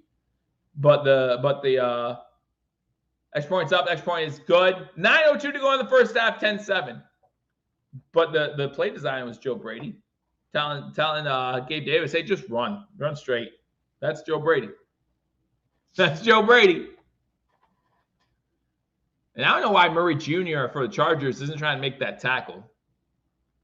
Now, why is Murray Jr. not trying to make that tackle? I don't know.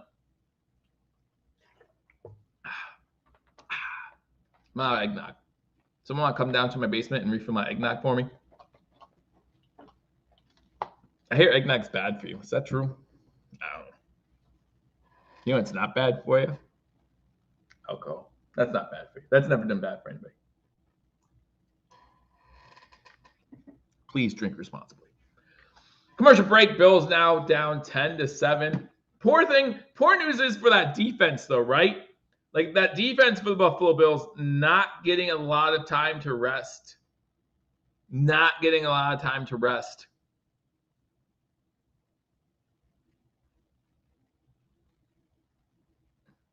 Give me a second. I'm getting texts. Getting texts, and if you've been following my streams long enough, I know maybe you're in here, by the way. Hit that like button. I appreciate it. If you've been on my streams long enough, I cannot text and talk at the same time. I cannot chew gum and walk at the same time. There are a lot of things that I can't do. I can't wink and put my thumb up at the same time. It just doesn't happen. Doesn't happen. That play was important, very important.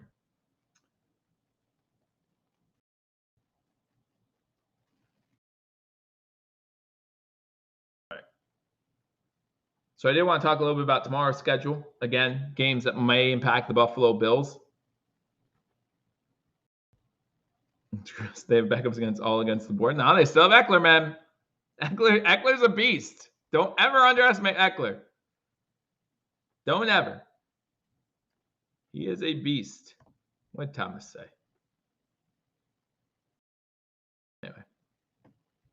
Absolutely hit that thumbs up button. Appreciate every single one of you being in here, by the way. So tomorrow I got the Seahawks Titans at 1 o'clock. Really does not affect the Bills, although we do owe the Titans a big thank you for the favor they gave us 2 weeks ago in that Miami Dolphins game. Colts Falcons, again, not a huge impact. Colts at 8-6, so prefer to see the Colts lose that one. So we can jump up in the wild card standings, especially Browns Texans. That's a huge one. That's a huge one. Browns 9-5, Texans 8-6. So either way, helps out the Buffalo Bills. In fact, with the win today, that means at the end of the weekend, that guarantees we would have a spot in playoffs. No, because if the Texans win, then they'd all be 9-6. They'll be chilling. So that guarantees it. Kick is in the air. It's going to be returnable from the 10. He bobbles it, and he has to fall on it at the 8. Awesome. Hey, I'll take it. I'll take it. So that does make me happy. So it's going to be 1st and 10.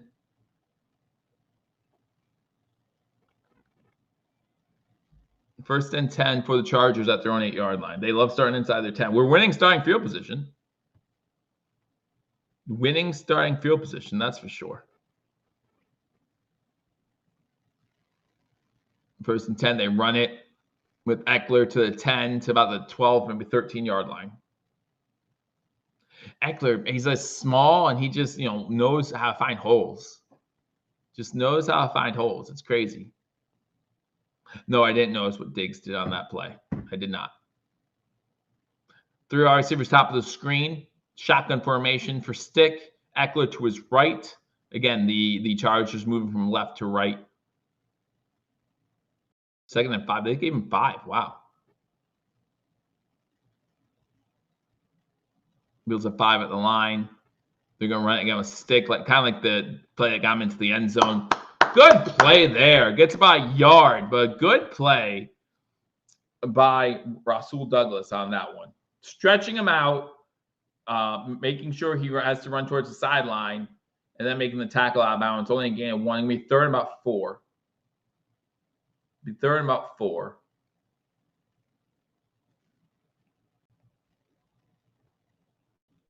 They're looking at Will Greer as the backup. Just signed this week. I don't know if they thought Easton Stick got hurt on that play. Now Eckler's coming in as the quarterback. Going to be a direct snap to him. They're going to fake the pitch to Stick. He's going to get the 1st down. Gets to about the 23-yard line, 22 before he's finally tackled. Good play design by the Chargers there. A little trickery, and it's enough to get him a 1st down. I did like to see Von Miller now over pursue there. If Eckler does give that ball to Stick, there's no chance that play works. Eckler gets the ball again on 1st down, has a good hole, gets about 10 yards, gets another 1st down. Ball now at the 32-yard line, 7:05 to go in the 1st half. Bills trailing the Chargers 10-7.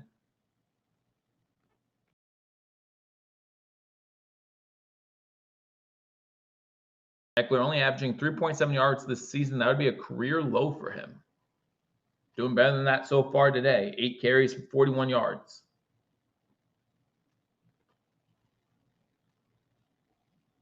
.640 to go. Again, time possession 15.5 for the Chargers, 8 for the Bills.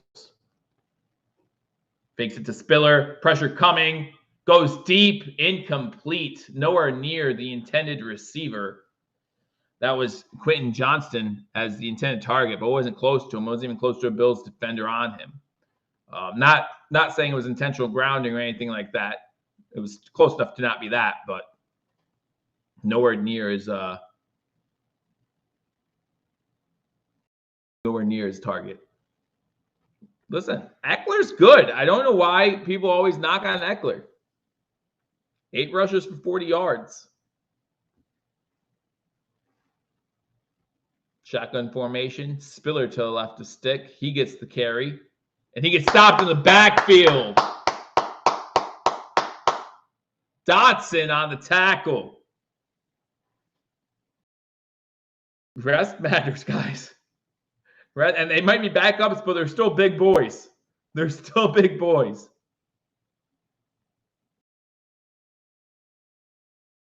Dotson does a great job breaking through the line. 2-yard loss on the play.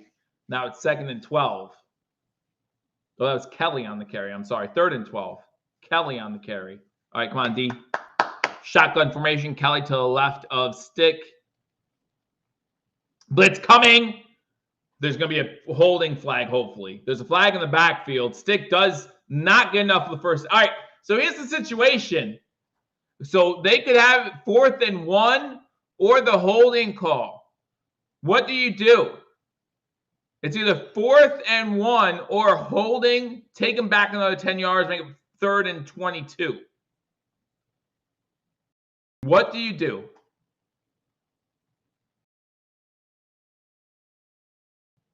They're taking the penalty.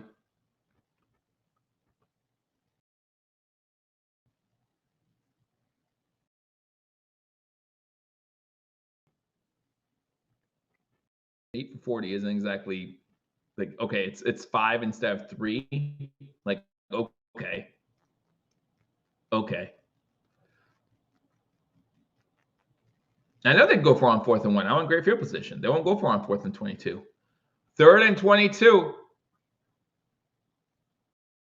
Shotgun formation. You got two wide receivers to the left, 2 to the right. Pressure coming. They try to set up a screen, but Palmer fell as the ball was thrown. He catches it, but is unable to get back on his feet. And it's going to be 4th and long. They wouldn't even, obviously, the play call would have been different. I'm not saying anything about it. Like, I'm cool taking them back. But, yeah, he fell. He got back to the line of scrimmage. It wouldn't have gotten the 1 yard. But, yeah, I know the play call is different on 4th and 1, 3rd and 22. But I'm just trying to make a point that he fell down at the line of scrimmage. All right, the punt again. Defense holds strong. Hardy can just hold on to this ball, please. He has a lot of room to return it if he just runs north to south. And he doesn't. I mean, he gets about 13, 14 yards. But my man just doesn't know how to run north to south. That's my biggest problem with him. He's fine. I think that was his first fumble this year, right? So, okay, they happen. And it happened in a bad spot. And that's not an excuse or forgivable. It's just saying it does happen. But stop juking and jiving before. Like, your first move should be straight. And then decide where you're going from there. Because you're not Deshaun Jackson back there. You know what I mean? Like, you don't have the speed to make up for any, like, movement. Before just get up to speed and then decide where you're going. That's all I'm asking you to do. I'm not saying that you have to fair catch everything. I would like that just because I trust Josh Allen more than I do James Hardy. But be smart. Go north to south and then look around. Because I'd rather you gain 10 yards and just dive down on the field holding the ball in the fetal position than whatever it is you're dancing to. Dancing in the moonlight. That's what he's dancing to, the moonlight.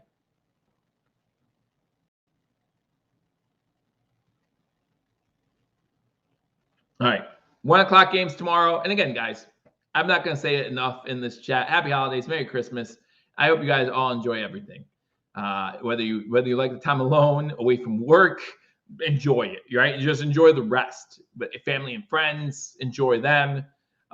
If you just like good food, enjoy that. There are plenty of things to enjoy during the holiday season. That's all. All right, Seahawks Titans, like I said, doesn't really affect us too much. But normally when I see an NFC team playing an AFC team, I'm going to go for the NFC team most of the time. Colts, unless I need the AFC team to win somehow. I just don't see it happening, though. Colts, Falcons, would love to see the Falcons win. 2.5-point favorites. Falcons fighting for that NFC South. Colts in at 8-6 as well. Browns Texans, again, that's a big matchup. 9-5 Browns versus the 8-6 Texans. Packers Panthers, NFC game doesn't affect us. Panthers, for some reason, trying not to get the number 1 overall seed. Washington Commanders, New York Jets, again, division foe, doesn't affect us in the playoff race. I'll cheer for the Commanders, though. Lions Vikings, that's gonna be a huge game. They play each other still twice this season. They play each other twice in 3 weeks for some odd reason. Kind of crazy. That they have that scheduled that way, but it's going to come down for the division potentially. And those are the 1 o'clock games. 4 o'clock, you got Jacksonville, Tampa Bay. Again, would love to see Tampa Bay win that one. Jacksonville's favored. And again, the only reason why I want to see Jacksonville lose is to potentially jump them if they do fall wild card, or maybe get that 3 seed instead of the 4. And back to pass on first down. Finds Kincaid. Is that Kincaid or Knox? I'm sorry, it's Knox. Knox's first catch of the day gets about 9 yards. So it's going to be 2nd and 1. Simplest path postseason for wild card. You win your final 3 games, your wild card team. And if for the division, you win the final 3 games and 1 loss by the Dolphins in the next 2 against either Dallas or Baltimore. And that Baltimore game's at Baltimore. So kind of big both ways. 2nd and 1, run the ball with Cook, get the first down into Charger territory to the 49-yard line. Wish Diggs. And listen, Diggs gave more effort than Pickens did last week as far as blocking goes, but I wish Diggs would have held that block a little longer. If he holds his block a little longer, Cook might be able to bounce outside and gain 15, 20 yards. Yeah, if the Lions win, they win the NFC North since for the first time since the moon landing or something like that. All right, Allen under center, Cook in the backfield, lone set back. Shearfield goes in motion. Cook gets the ball, gets to the 45, about the 44, maybe gain a 3 on the play. Mack on the tackle. Man, I remember I wanted Mack so bad in the draft. I don't know where you guys were, but I wanted Mack so. I remember that because I'm a University of Buffalo fan, of course. And yeah, I just wanted Mack so bad. But it didn't happen. Is that the year we got? Is that the year we got? Who we get that year? Is that the year we got Watkins instead? We got a wide receiver, I think. Shotgun formation, 2 wide to the top of the screen and on the bottom. Pass complete to Davis once again. Davis gets makes the tackle, makes someone miss the tackle, gets to 25. Davis having a good game so far.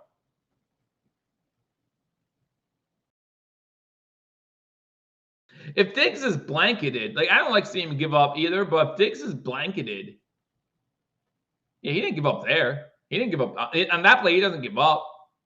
It's a curl route to the inside, and he curls inside and sees the ball's in the air, not going his way, so he turns to Davis. He doesn't give up there.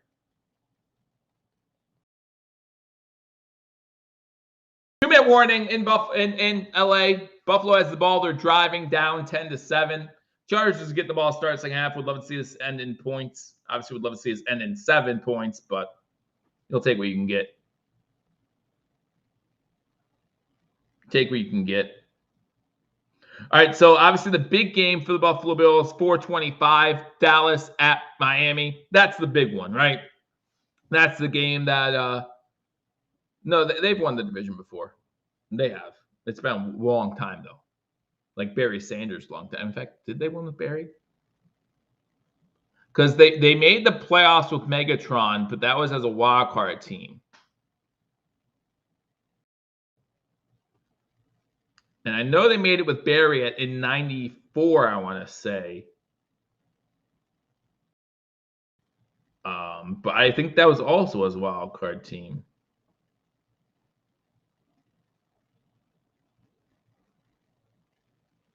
I don't want the odds of them winning the division, but let's look into it. Let's look into it. Go Dallas, hashtag air equals puke. Yeah, it kind of does. Kind of does. But at the same time, it's an easy decision though, right? Like it's not even a hard decision. Like I'm gonna be actively rooting for Dallas because it helps our Bills. I'm not gonna sit and be one. I'm not gonna watch the game. I hope they tie. I don't hope they tie. That's not the Bills at all. I want Dallas to win. I want Dallas to win big because I want to enjoy my Christmas dinner with my family. because I'm celebrating Christmas Eve. I'm celebrating tomorrow. Like, I want them to be up 35-0 at the end of the first quarter. So I can be like, pash the potatoes. You know what I'm saying? That's what I want. And get you silly. I think we are hitting our stride. Yeah, NFC Central. Yeah, that's true. Right. Because prior to 2001, for all you new football fans, prior to 2001, there were only 6 divisions in the NFL. It wasn't until, I think it was the Houston Texans in 2002, that we moved to 8 divisions of 4. Because previously, we had 6 divisions, and I think one of them had 5 or 6. One of them had 6 teams. The other 4 had 5 teams. The Colts used to be in the AFC East. It was the Bills, Patriots, Colts, Dolphins, Jets, and then in the AFC Central, it was the Steelers, Browns, Bengals, Ravens. Someone have to chime in with some other teams. The Seahawks used to be in the AFC in the West. It's crazy. Anyhow, Josh Allen under center. Sheffield goes in motion again. Cook gets it up the middle, gets inside the 20 to about the 17. Good 8-yard run there. They keep running that formation. I wouldn't be surprised if they do something tricky out of that formation.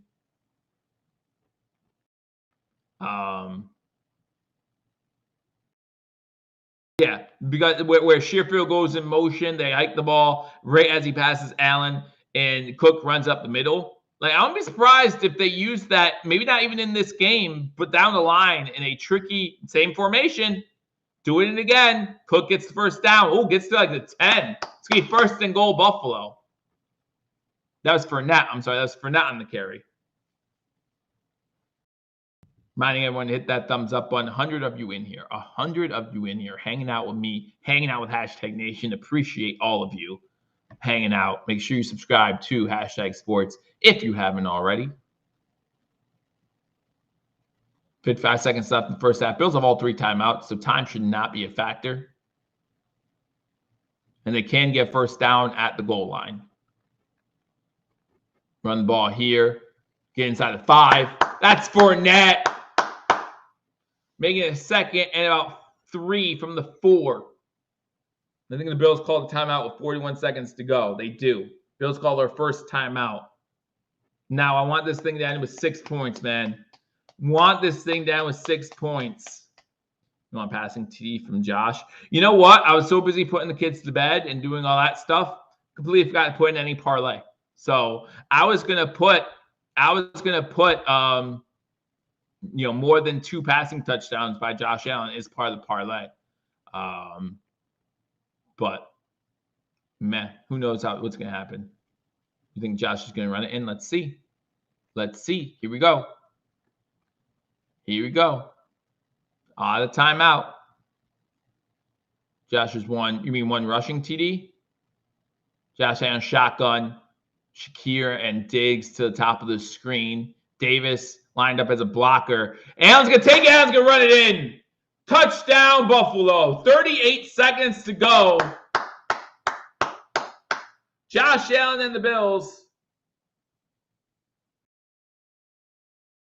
This is the game trackers ahead. That's why I try to avoid looking at it. If you want me to take it away, I can take it away. It's up to you guys. I normally forget to at the end of the half anyway. So, and I think last week we were having problems with it. So Dawkins with a good block there, good steal block on number 45.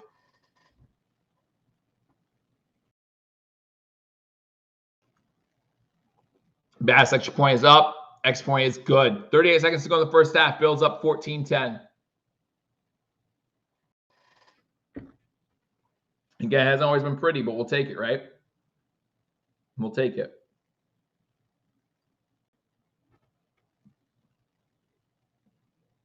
When I said at the end of the third quarter, this game was going to be 17-13. Is that what I said? And then we'd pull away in the fourth, make it 27-13. That'll be the final. I'll stick by it for now. Why not? When you guys make a score prediction, right, you stick with it until you can't have that score anymore, right? Like, that's what you do. You're just like, all right, why not? Why not?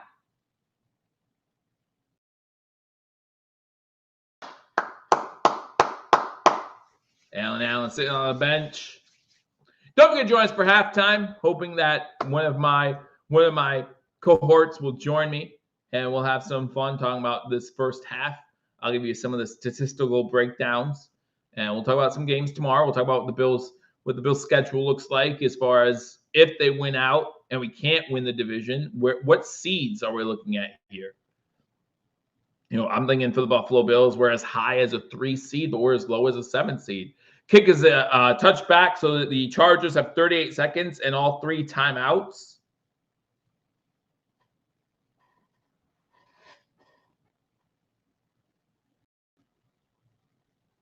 Yeah, I mean the Lions. I have a friend who's a Lions fan. I wish them nothing but the best, but I have no ill will towards the Vikings either. So what do I care? I mean the Lions definitely should win that division. The Chargers will start with the ball in the third quarter. Pistol formation, they are going to run it. Eckler makes a man miss in the backfield, gets about 5 yards before Oliver and others are there for the tackle. They're not going to call a timeout. That's going to be the half. And that, I don't know if they were thinking if Eckler broke like a 20-yarder, then obviously they do something about it. But Buffalo has 62 rushing yards in the first half.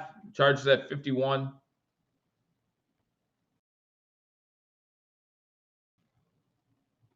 I did. I saw what Diggs was wearing on the way to stadium today. But I don't care what he's wearing on the way to stadium today. That's another thing. Like on Facebook, when I'm looking throughout the week, there are so many Bills fans who care about what the Buffalo Bills are going to wear for the game.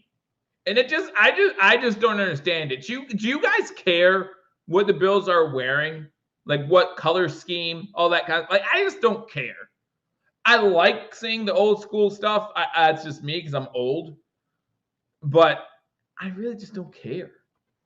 And I don't pay attention until game day unless it accidentally comes across my stream somehow. Like if it comes across my feed, I'm like, oh, okay, they're wearing their whites. They're the away team, so that makes sense. I just don't know. It doesn't bother me. Just the outfit he was wearing just looks good. I think that's what it means. That's what I took it as. It has 12 rushing touchdowns. Like that's great. That's great. It's truly a dual threat quarterback that we have in Allen.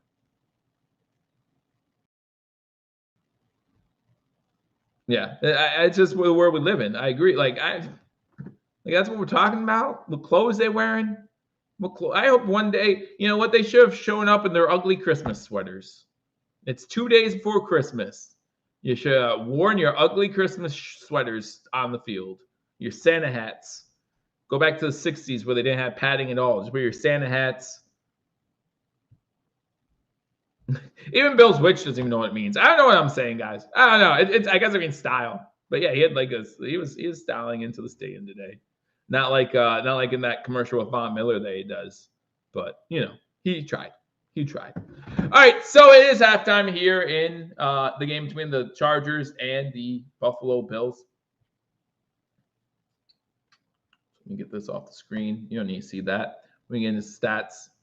Get some stats from this game so far. Again, for the majority of the first half, the Chargers were controlling time possession. Now that last drive there by the Buffalo Bills may have evened things out as far as time possession goes. Sabres trailing the Rangers 3-2 at the end of the second period. No big surprise there. Your 2 Sabre goals, one by Dahlin, that's his 10th, and Quinn got his 2nd of the season. So they're trailing 3-2.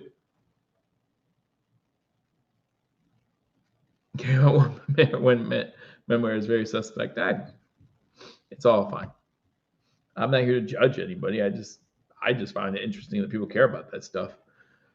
All right, so after the end of the first half, Josh Allen, 7 of 11 for 124 yards and a touchdown. Easton Stick, 10 of 14 for 101 yards. No touchdowns, no interceptions. James Cook, 8 carries for 37 yards. Austin Eckler, 9 carries for 47 yards. James Cook averaging 4.6 yards a carry. Eckler, 5.2. So that's your yards per carry running the ball. Gabe Davis, your leading receiver for Buffalo, 3 catches after 5 targets, 94 yards, and that touchdown. Gerald Everett, the leading receiver for the Chargers, 4 catches, 26 yards. Big tight end, and then I've had him on fantasy a few years. expecting a lot out of him with Justin Herbert there. Really, in my eyes, been a little bit of a disappointment, but still a big tight end. All right, so end of the first half, the Bills have 8 first downs. The Chargers have 10. You think so? I mean, Eddie Isabella's been on the active roster for 2 games now? Really hasn't made much of an impact. I'm not saying Hardy has either, but is what it is. We need this win, legs to Buffalo. Hey, listen, we start off down 10-0. We're on a 14-0 run right now. So, if you're a Buffalo Bills fan, you have to be feeling pretty confident. You have to be feeling pretty good going into halftime. It seems like they corrected some of their mistakes. You take away that turnover, and are the Bills up 14-3? That's just a question you have to ask yourself, or bigger, right? The Bills offense seems to be figuring things out. Josh Allen hasn't been sacked yet. He's had to scramble a few times to get away from some pressure, but pressure hasn't been like overwhelming pressure where he just miraculously gets away somehow. It's been pressure right in front of his face. He's able to roll out real quick. So you got to be happy with that. You got to take that. That sometimes the defense is going to win. They get paid too, right? The defensive line is going to win sometimes. The defense, they're going to send a blitz that you just don't see coming or something, and they're going to win. But say at halftime, he hasn't been sacked once. He hasn't really even hit the ground too many times other than when he's ran the ball. It's not bad. Not bad. So we'll go ahead and take that. And again, the Bills up 14-0 in that second half.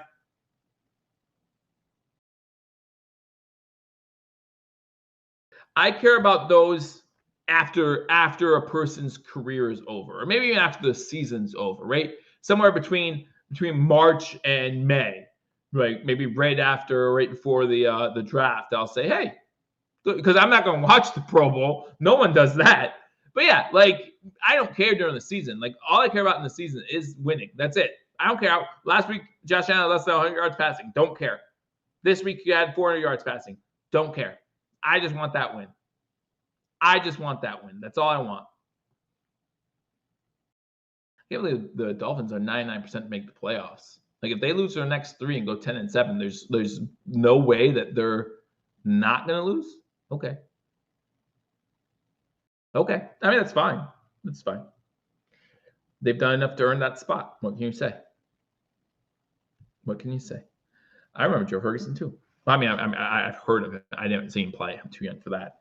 Third down efficiency. The Bills 0 for 3 on third downs. The Chargers 3 for 7. No, neither team has gone for it on fourth down so far. Rushing yards, Bills 62, Chargers 49. Passing yards 124 to 101. Total yards 186 for the Bills, 150 for the Chargers. Neither team has a sack on the quarterback. That's not true. That's just not true. Right? Someone came in on that delayed blitz. Who was that? Someone help me out in the chat. We have a sack. I know we do. Was it Lewis? Someone help me in the chat. Tell me I'm not crazy. Bills are up 14-10. Yes, Bills are up 14-10. Someone help me in the chat, though. Did we have a sack? I would go back, but anyway, because it doesn't matter. It doesn't really matter, but I thought for sure we did. Maybe got back to line of scrimmage. I just don't remember. Anyway. Oh, yes, I don't remember it well. Oh, man. Anyway, so no sacks, no interceptions. We do have the one fumble lost that helped them out with the touchdown. 3 penalties for the Bills for 25 yards, 2 for the you think he gained a yard. Okay, Cam Lewis. Yeah, Cam Lewis came in. Yeah, that's what I thought. Thank you. I'm not going crazy. I thought we did 2. They're saying he gained a yard? I don't remember him gaining. I thought it was 4 yards by the line of scrimmage. Anyway. Unless they ruled it to be a designed run, which I don't think it was, though, but that's neither here nor there.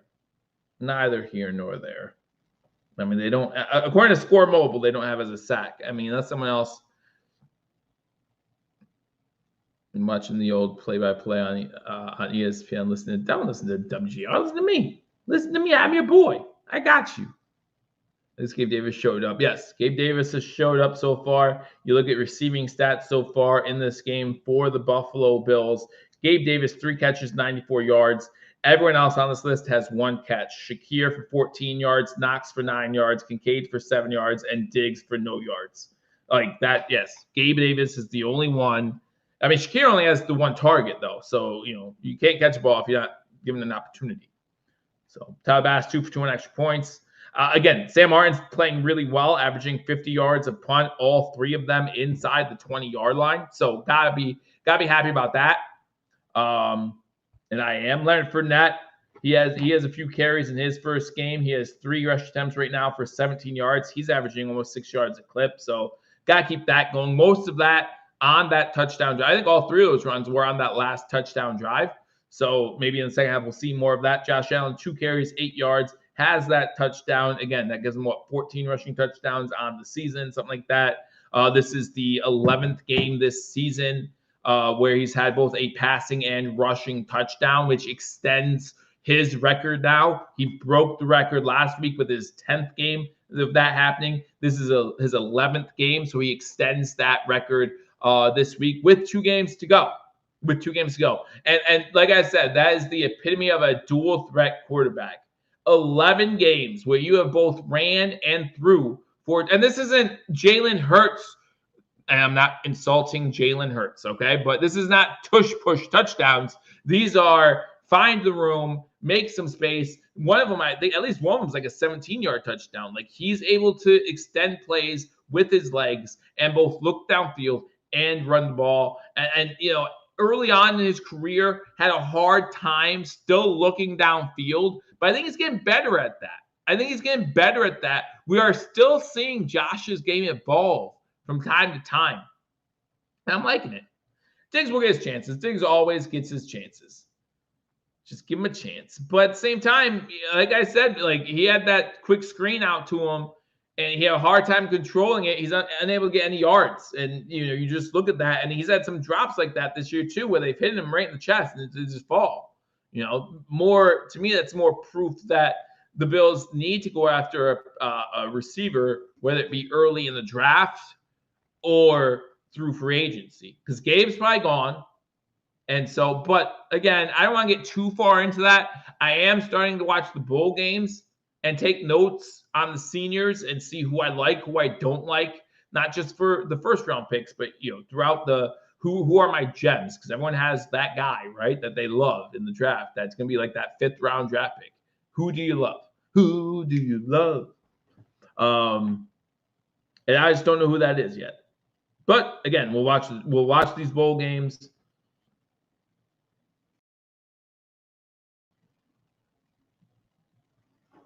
And we'll just see what happens.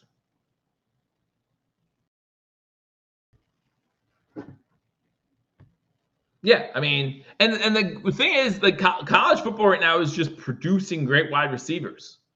Producing. Need to really take advantage of that. And it's not even just great receivers in just the first round, right? And I'm not even, like, listen, if the Bills keep Gabe, the Bills keep Gabe. But the Chiefs are a perfect example of this. How hard has it been for the Chiefs offense this year? Like, how hard has it been? Because they don't have those weapons.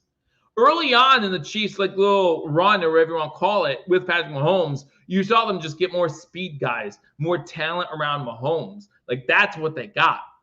And it was like you had Hartman, who was just killing you. And he was like their 5th option. And then you pay Mahomes, you pay Kelsey, you have to pay a little bit to protect Mahomes. All of a sudden, you look at the cupboards and you're like, oh, shoot, we don't have any more wide receivers. And they don't. Yes, Diggs did fumble in Dallas, and they didn't review it. Yeah. So, all right. On TV, this game is on Peacock. I think if you're local, thank you, Christopher, appreciate it. I think if you're local to Buffalo, you get it on channel 2 or 4, I think they were saying. But if you're not local, it's only on Peacock. So, the guy brings something. I do it every week. Ask anyone. I do it every week. So make sure you're joining me on #sports every single Buffalo Bills game day. I'm here giving you a live play reaction. When the playoffs come up, schedules obviously change. I'm not sure what and I don't know when the Bills will play. Saturday, Sunday, Peacock, Monday, whatever. I don't know.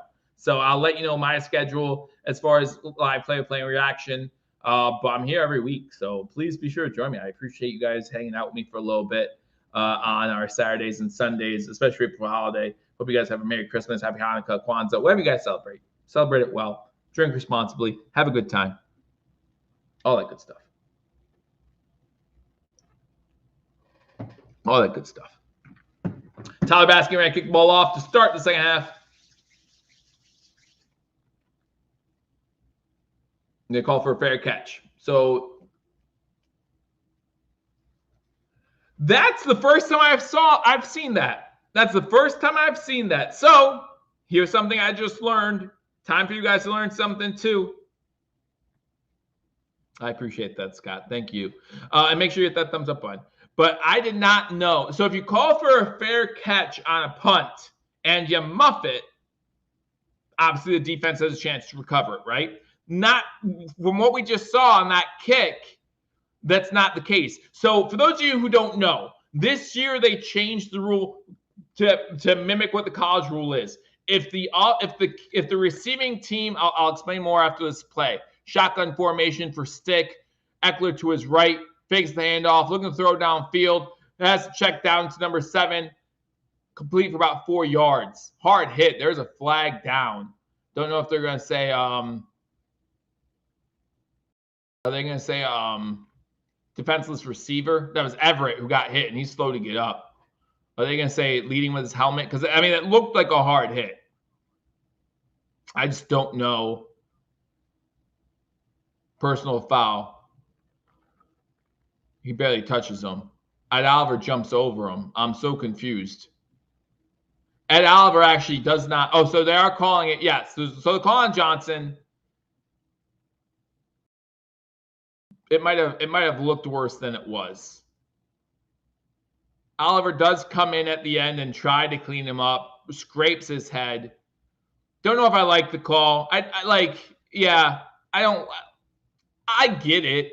I don't like the call. His helmet, Johnson's helmet hits Everett's shoulder. And so it probably sounds worse than it was. Because when you get a helmet hitting hard plastic pad, it sounds bad. I don't like the call. I understand it. I don't disagree that's a bad call. I'm just saying that from his angle, it looks like he hits his helmet.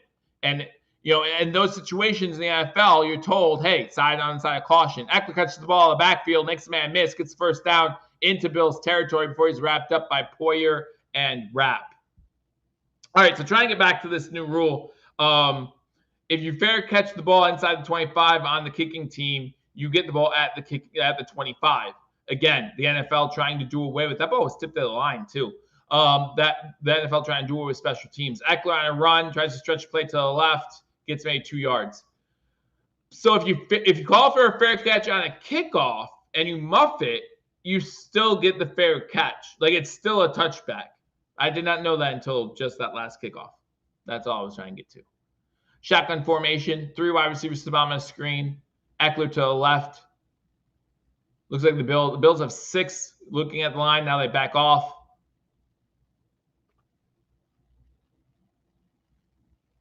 Bills send blitz. Lawson coming. Pass. Oh, Eckler wasn't even ready for it. Douglas could have a clear pick. Douglas got a clear pick if he's looking. Eckler wasn't even ready. He wasn't ready, as Kevin Hart would say. Oh, man. No, I was just throwing way outside. So I don't know if Douglas could make a play on that or not. I was throwing way outside. 3rd and 8 from the 40. Kind of no man's land here, right? Unless you trust Dicker, the kicker, with a 56-yarder or whatever it is. 58-yarder from the 40. Shotgun. Pressure coming. Sack. Never mind. Don't worry about it. That one has to go down as a sack. I think that one has to go down as a sack, right? That's what they call a sack lunch. Nom, nom, nom, nom, nom, nom, nom, nom. Crab cakes in football. That's what Maryland does. So they're going to be forced to punt now. Oh, he had He had Everett wide open too. Because Douglas is on Everett at the line of scrimmage. He's just not looking that way. A veteran quarterback takes advantage of that. Now, a veteran defensive play call like McDermott knows when he's playing against a veteran play call quarterback too. Fair call. They do punt the ball. It's fair call at the 10-yard line. That's where the Buffalo Bills offense will take over. First sec. Statistically, I guess this is the first cycle of the night. Statistically, I guess it is. Make sure you hit that thumbs up button. Bills up 14-10. They force a punt on the Chargers' first drive. Now they're going to get the ball for their first drive of the second half. See what they do with it.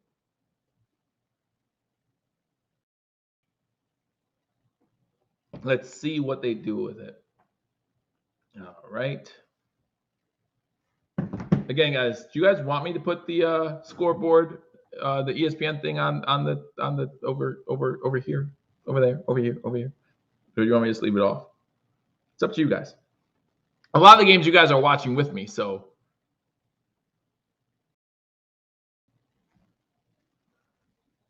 I see Santa Slay. I saw the sack. Yeah. Big time sack.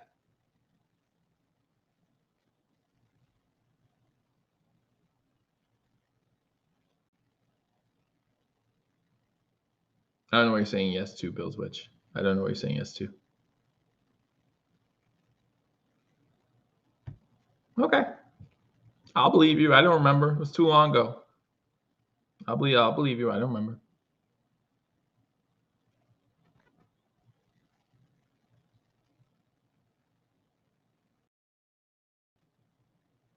No, because the flag for holding was on the interception, right? Where the Bills had interception, there was a flag for holding. Okay. Do it. Do it. She says, do it. And since it's witch, I don't want to, like, I don't need any of that voodoo on me. You know what I'm saying? Like, I don't know what kind of voodoo she knows. Like, I don't know. Like, I don't want any of it on me. Don't rub it on me. Like, it's the holidays. I want to be happy.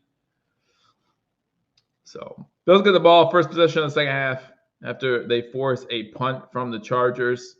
Sabres still trailing the Rangers 3-2. Third period just got underway. About 13 and a half minutes to go there. So, let's go Sabres. Get some points. Get some points. Sabres currently 14, 17, and 3. Man, beginning of the season, we were so hopeful for both teams. Both teams. At least the Bills will turn it around. Now, the whole third quarter, that's what we need now. That's fine by me. 90 yards is a long time to get those, maybe. 90 yards. So a lot of yards to get. Offside I formation, Allen under center, wide receiver top of the screen. One to the bottom. Looks like there's a heavy run formation. They do run the ball. Cook is about 3. Oh, are they saying there was a fumble? Are they saying they fumbled the ball? Are you serious right now? Oh, yeah, good. The Bills recovered it. Okay, listen. Like, you don't need to – don't give me a heart attack like that. They already said it's the Bills' ball. I don't care who comes up with it. I don't care who comes up with it. They're already saying it's the Bills' ball. He's down anyway. Give us that yard back. Do you want McDermott to challenge it for a yard? Just let me know. He's down. Now it's 2nd and 7 instead of 2nd and 6. Did he throw a challenge flag? He did. There you go. Give me that yard back.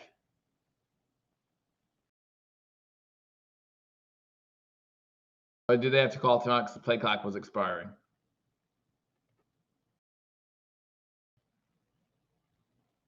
What's going on? There's no charge timeout. Okay, no charge timeout. All right. I have no idea what's going on, but they seem to be okay. All right. As I like to say, wasting my time. That's what that was. That was a clear display of wasting my time. And now the clock should be running if no one charged timeout. There's the clock running. Under center, fakes the handoff. Look at the throw. Has time. Throws a pick. Throws a pick to Diggs, intended for Diggs. Gotta throw that pick. Gotta throw that pick. You have 2 games in a row without a turnover. Just on the other side midfield, Chargers get their second turnover. I'll tell you why. Because he didn't have an interception last game. He has to throw one at least every other. He has Diggs too, doesn't he? I'm going to watch this. He has Diggs the outside. Where are you throwing that ball? You lead Diggs towards the sideline. Come on. Chargers start the ball first attempt at 43. Lead him to the sideline.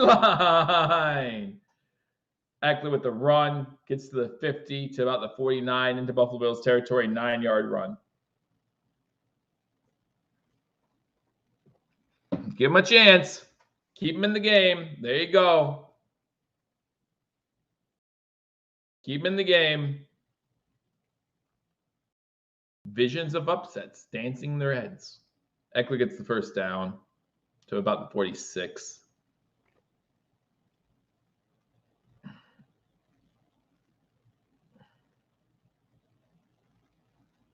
It's terrible.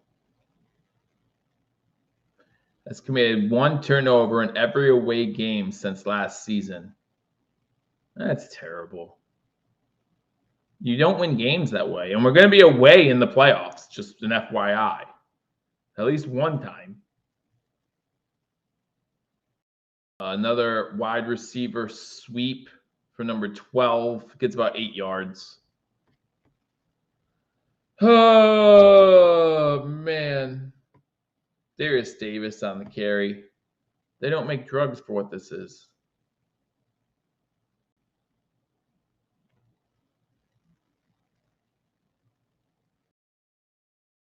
He's not going to clean up the interceptions. Again, he's Brett Favre 2.0. Right? Or he's trying to one-up Brett Favre. I don't know. Anything you can do, I can do better. 3 wide receivers to the bottom of the screen. Shotgun. Hand the ball off. Fakes it. He takes it back. He takes it back. He gets hit hard inside the 20. But that was the right decision by Easton Stick. Don't know if I would teach my quarterback how to slide. But he lowers his shoulder, lowers the boom. Yeah, he had Diggs if he let him. He does. That's not on Diggs. Easton Stick lowering the boom on wrap and gets inside the 20.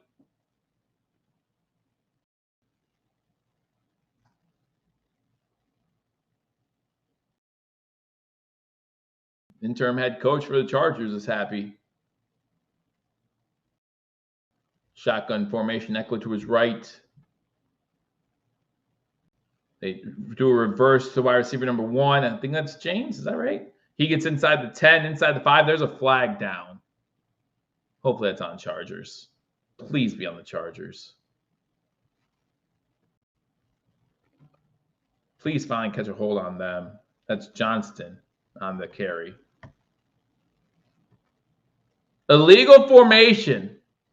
You still can't get holding calls. I didn't see a hold there, so I'm not surprised. But illegal formation, 5-yard penalty, repeat first down.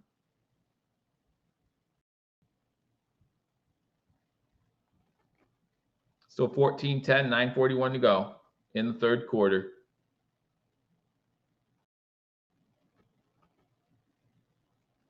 All right, whatever it is. So it's going to be 1st and 15 from the 22.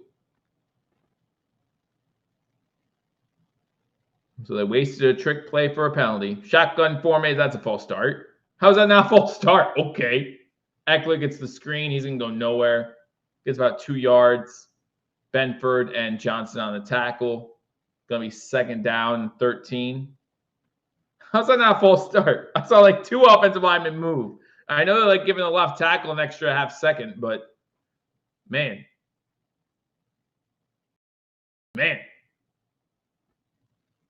8:55 to go in the third quarter. Still 14-10. Shotgun formation. 2 wide receivers top of the screen, 1 to the bottom. Another pitch out. This one is Spiller. Forced out of bounds at the 16 by Dotson. It's going to bring up third down. All right, stop him on third down. Stop him on third down. That's what you need to do. 3rd and 9.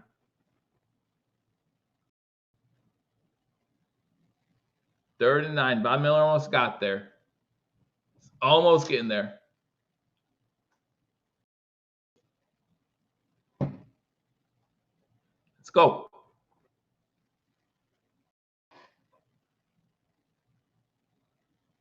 Shotgun formation. Eckler was right. 3 wide receivers to the bottom of the screen.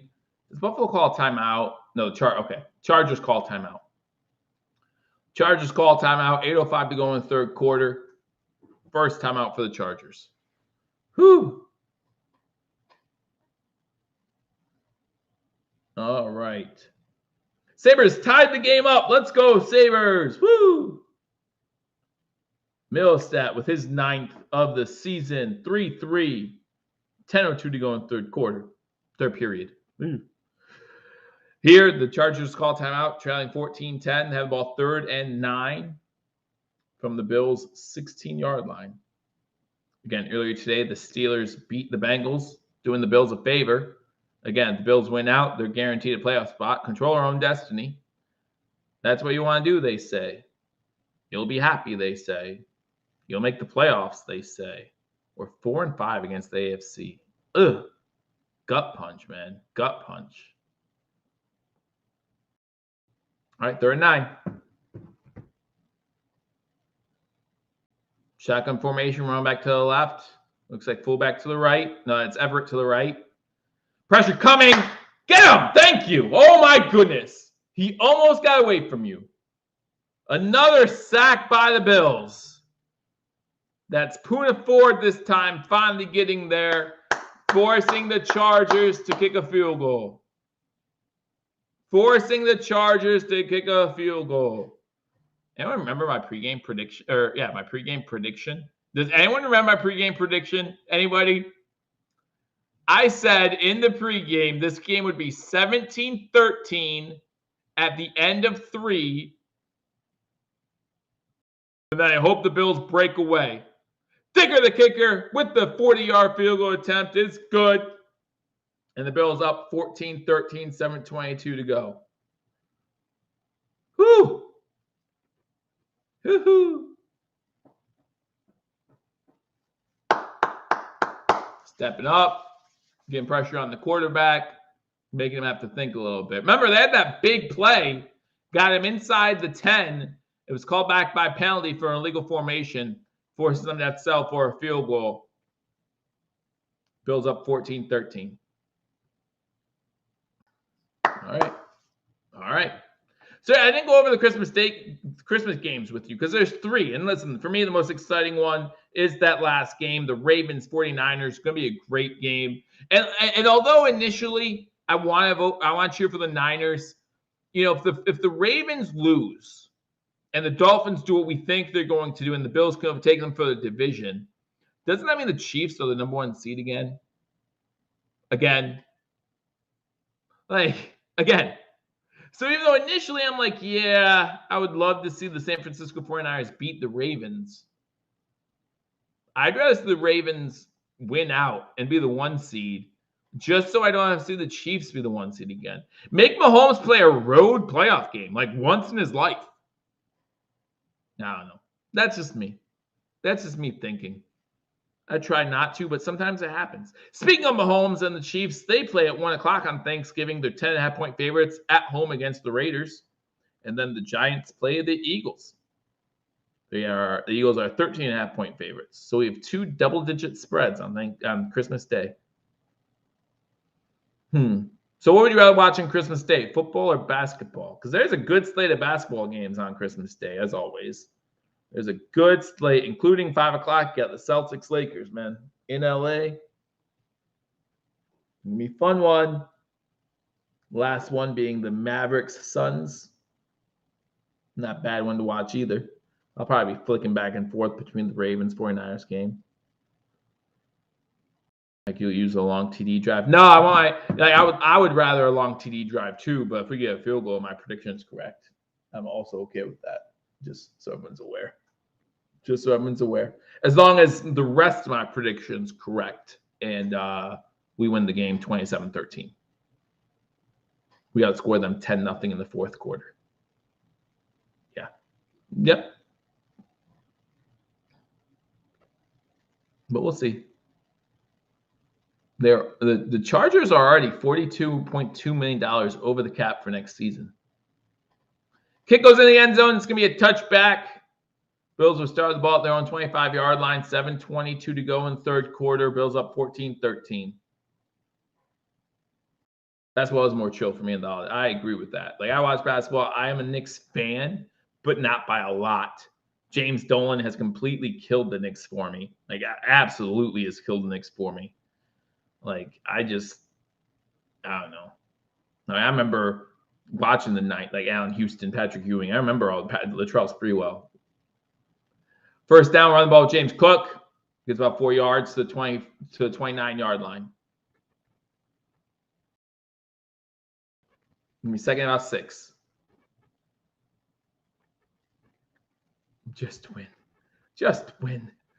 I've been saying just win for a long time. Because, again, not only am I a Bills fan, but I'm a Sabres fan and a Knicks fan, so we don't just win. I don't know what just winning looks like.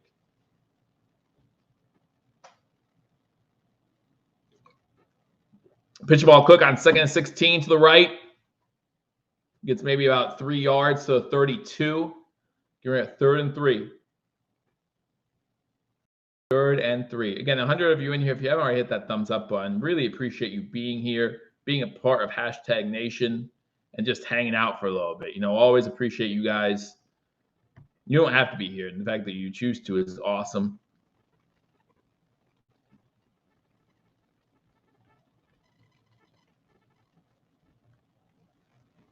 The Knicks are fine every year for the past, couple. I like Brunson. Diggs in motion. Give it to Diggs. Diggs, Old Mill. Diggs, Old Mill. There you go. Diggs with a catch. He got the first down. Forward progress gives him the first down. He waited too long. He should have given it to Diggs a lot sooner. He should have given it to Diggs a lot sooner, in my opinion.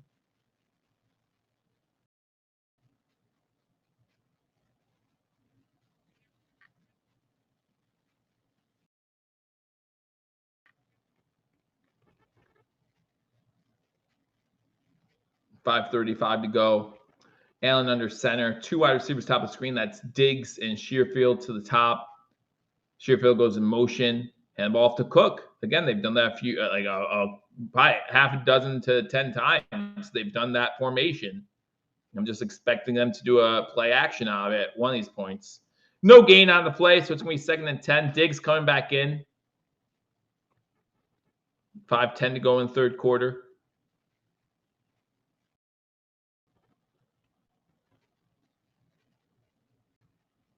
Fournette in the game. He lines up as a receiver. James Cook to the right of Allen. Diggs now goes in motion to the bottom of the screen. So you got Kincaid and Diggs at the bottom of the screen. And you got Fournette and Davis at the top. Diggs gets the ball. What a catch by Diggs. What a catch. Use your hands. Use your hands. He's about 6 yards on the play. A quick slant route to Diggs. Makes it 3rd and about 4. Good coverage there. Is that Davis for the Chargers? Good coverage. Can't do nothing about that. Perfectly placed ball where only Diggs could get it. Diggs reaches his hands out and makes a great catch. So it's going to be 3rd and about 3. Officially 3rd and 4, according to Peacock. Knox, Shakir, and Diggs to the top of the screen. Diggs now going in motion. I'm sorry, Shearfield going in motion. Pass complete to Shakir into Charger territory to the 41-yard line. Shakir maybe could have got more yards after the catch if he secured the catch at first, but he's able to secure on the run and gets to the 41. I like Shakir. I like Shakir a whole lot. I really do. And I just feel like we should be using him a lot more. Pass was behind him. He's able to bring it in. Good concentration. Good job. Good concentration. He bobbles it a little bit. It's behind him. Makes the catch. All right. 4 wide receivers set. Fournette lines up to about a screen. He now goes in motion. to the left of Allen. He gets fakes the handoff to him. Going deep for Diggs. No, for Davis. Davis inside the 10. Another big play by Davis.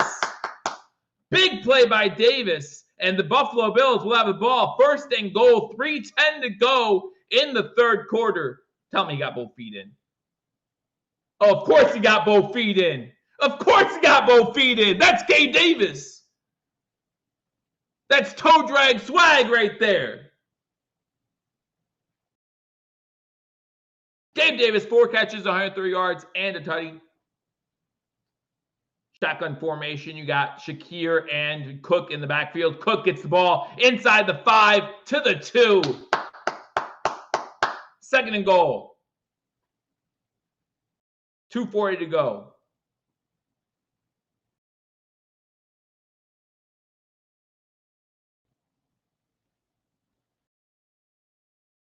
Perfect ball placement by Allen. Allen now 11 of 16, 186 yards. Great job. All right, 2nd and goal from about the 2-yard line, 1.5.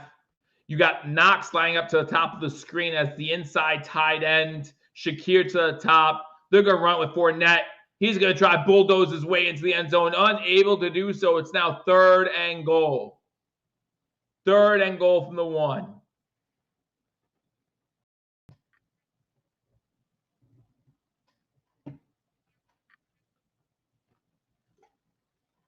What do you do here? Play action?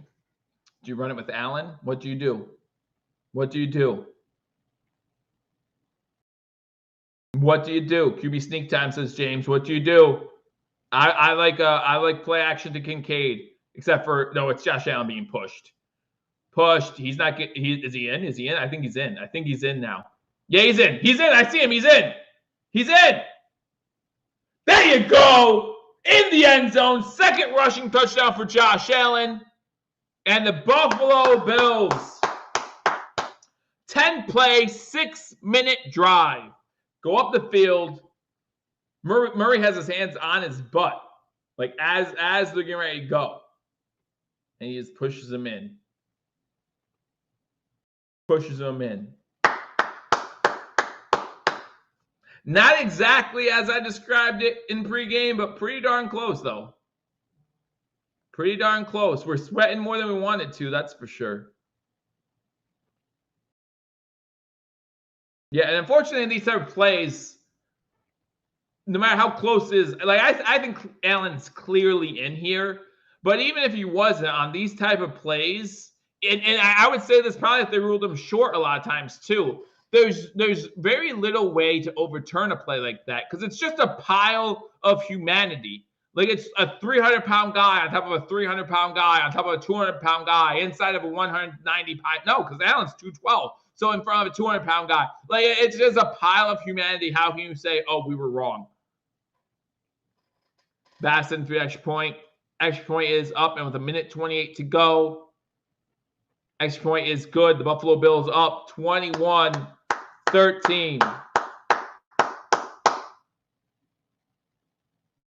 Yeah, pregame, I said, coming into the 4th quarter, this is going to be a 1-possession game. Now we have 1:28 to go in the 3rd here, 1-possession game. And then, you know, I would like to think the Bills are going to break away, and hopefully they are still. But this is where we're at. This is where we're at. Amy says her prediction will be right if the game ended right now. Whew. All right, so guys, I want to hear some of your predictions for the games tomorrow. Who do you like? Who do you like? Who do you like in the Browns-Texans game? Who do you like in the what games affect us? Jaguars-Buccaneer game. Who do you like in the Cowboy-Dolphins game? Why not go for 2? Because now you're relying on them to have to go for 2. Right? Now, because they might score a touchdown and go for the win, in which case you can't help yourself. You're up the max for 1 score a game. Rebel says Buccaneers gonna win. Tell you, man, these playoff pushes gonna be fun. Gonna be fun. Right now, the Buffalo Bills a 64%, and it says at this hour, Buffalo Bills stand 64% chance of making the playoffs. I like it. I said I like it. I love it. I want some more of it. Patriots Broncos. That's gonna be a terrible Sunday night game. How dare they put that on Sunday night? You flex games already, and you can't flex Patriots Broncos in Denver. You're so sad. I guess it's hard to justify flexing a game on a holiday weekend, right? Like that would be awful. Could you imagine the NFL flexing a game? Like you bought your son tickets to go to the Sunday night football Patriots Broncos game. And they're like, yeah, we're flexing it out to a 1 o'clock game. And then even worse, let's say you bought your son tickets to go to what's a 1 o'clock game? The Browns Texans game in Houston. And you know, your holiday plans, you have plans that evening, and you flex it. Like, shut your mouth. Shut your mouth if you think that's going to happen. Man. Las Vegas upset. I'm okay with that. I'm okay with the Raiders upsetting the Chiefs. We're not going to catch the Chiefs, I don't think, as far as passing them potentially if we win the division. But again, I just don't want them being the 1 seed. They're fair catching it again, so they're going to start at 25. The Bills can beat Kansas City and Kansas City. They just did like 2-3 weeks ago. But yeah, man. I just want Mahomes to have to play an away game. That's all.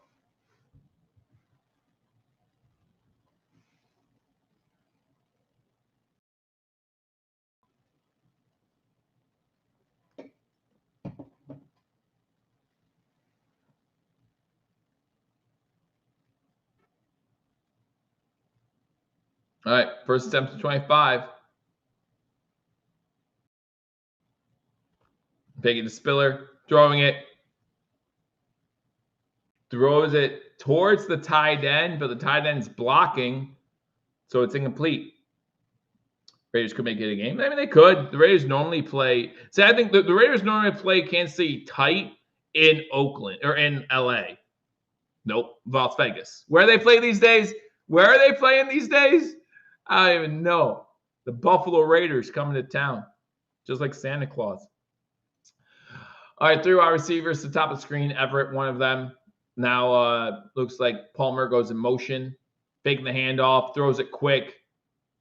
This one's out to Johnston. He makes a catch at 8 yards, making it 3rd and about 2. It's like, which is really just like Kansas City.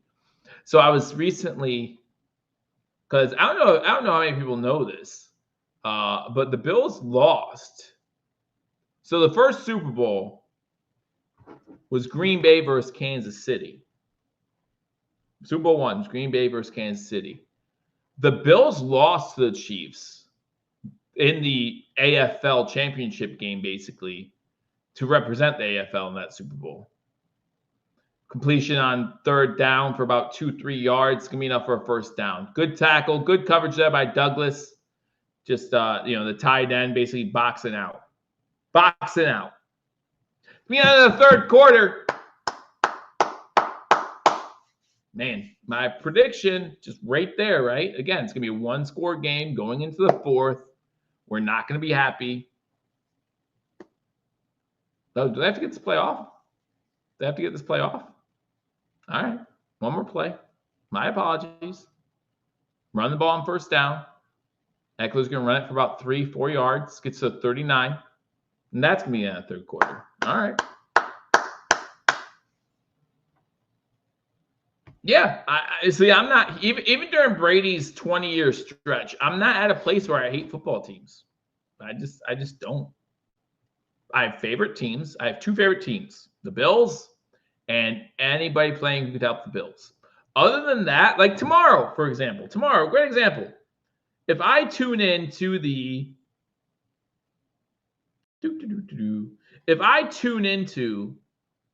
Packers-Panthers game, Why? I don't know. I don't like myself. I don't know why I would turn into that game. But if I were to tune into that game, I would just want to see good football. And that's why I shouldn't tune into that game, because the Panthers probably don't do that too often.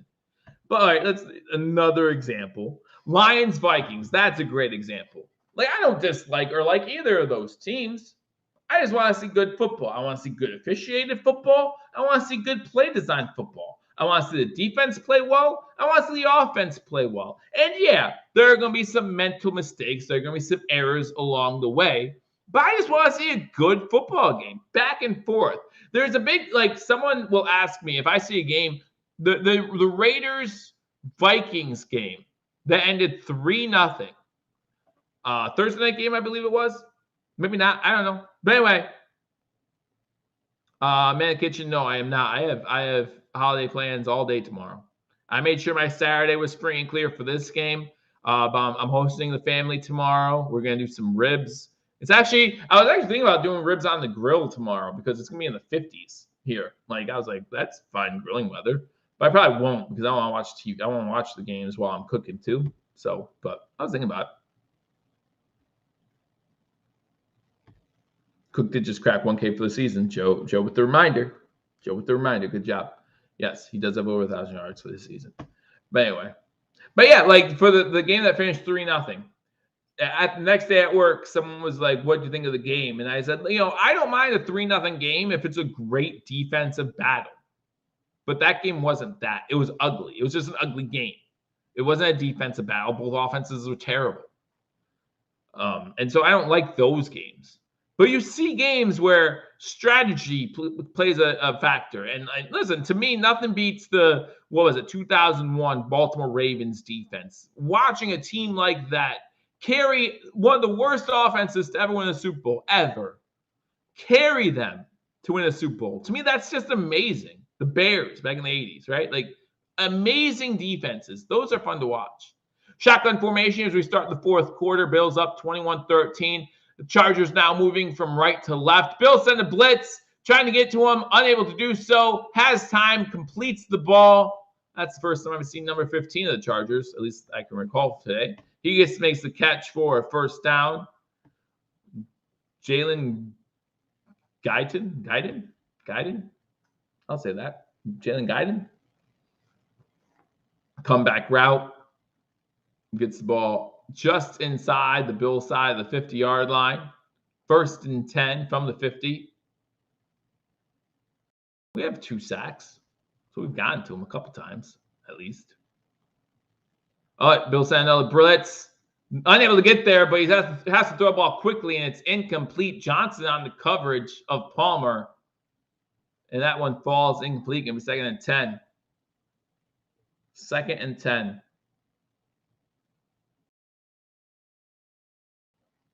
Again, I want to wish everyone a happy holiday. I'm sure I'll say it hopefully 3-4 more times in the stream, but I appreciate you guys, and you all deserve a good holiday. Yeah, I'll do. All 111 of you. Even if you didn't hit the like button, which you should do. Shotgun formation. Palmer going motion. You have 3 wide receivers at the bottom of the screen. Throw complete to the 32. Wrap on the tackle, but not before there's a first down. Out route to Joshua Palmer. And the Chargers are in Buffalo Bills territory, deep in Buffalo Bills territory. 1st and 10. Fakes handoff, looking to throw. He's going to take off with it. He takes off with it, gets to the 30, and runs a straight line out of bounds.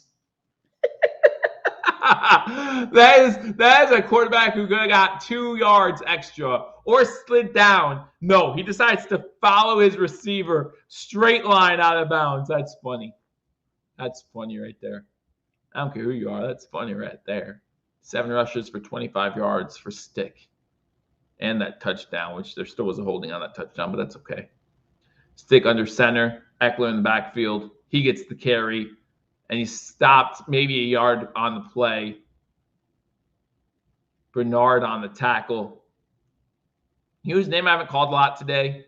Ed Oliver. I have not called his name a lot today. Now, on that play, he took a double team so that Bernard could get in and make the tackle. I get all of it. I want to see Ed Albert make a play here. I want to see Ed make a play here. 12:55 to go in the fourth quarter. Bills up 21-13. 3rd and 7. Ed needs to make a play. Shotgun trips to the top of the screen. They pick up the blitz. Incomplete. Incomplete. Forcing completion. Now 4th and 7, forcing a field goal.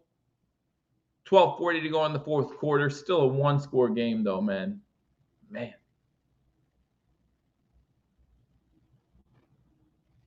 Eckler does a great job picking up Poyer on the blitz.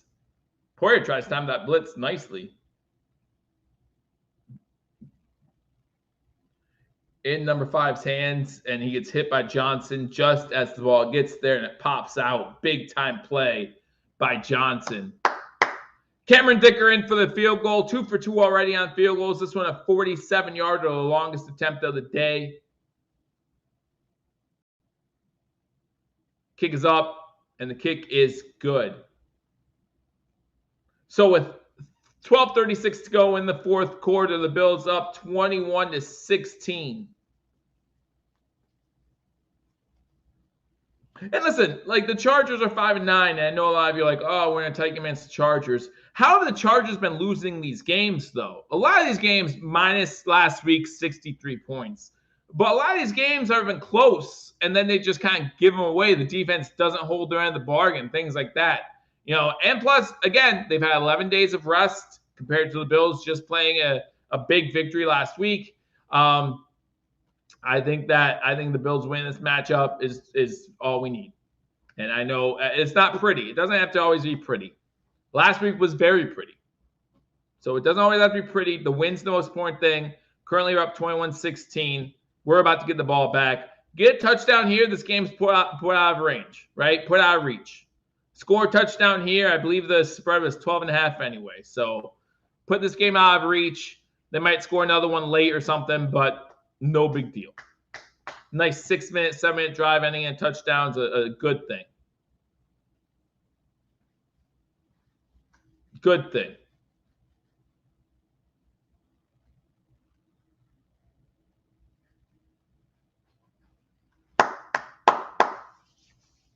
Let's burn some clock. I'm good with that. 110 of you in here, make sure you hit that thumbs up. And again, if you're not subscribed, #sports. It's actually going to be Mario. It doesn't look like Paul, due to the holiday schedule, is going to join them for a post-game.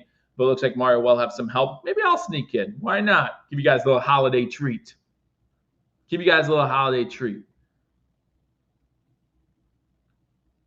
never know. Joe Claus might give you something. Give you a Christmas treat. You know what I'm saying? Leave out some cookies for Joe. Joey doesn't share his food. Who gets the reference? Joey doesn't share food. Come on. Someone has to get it.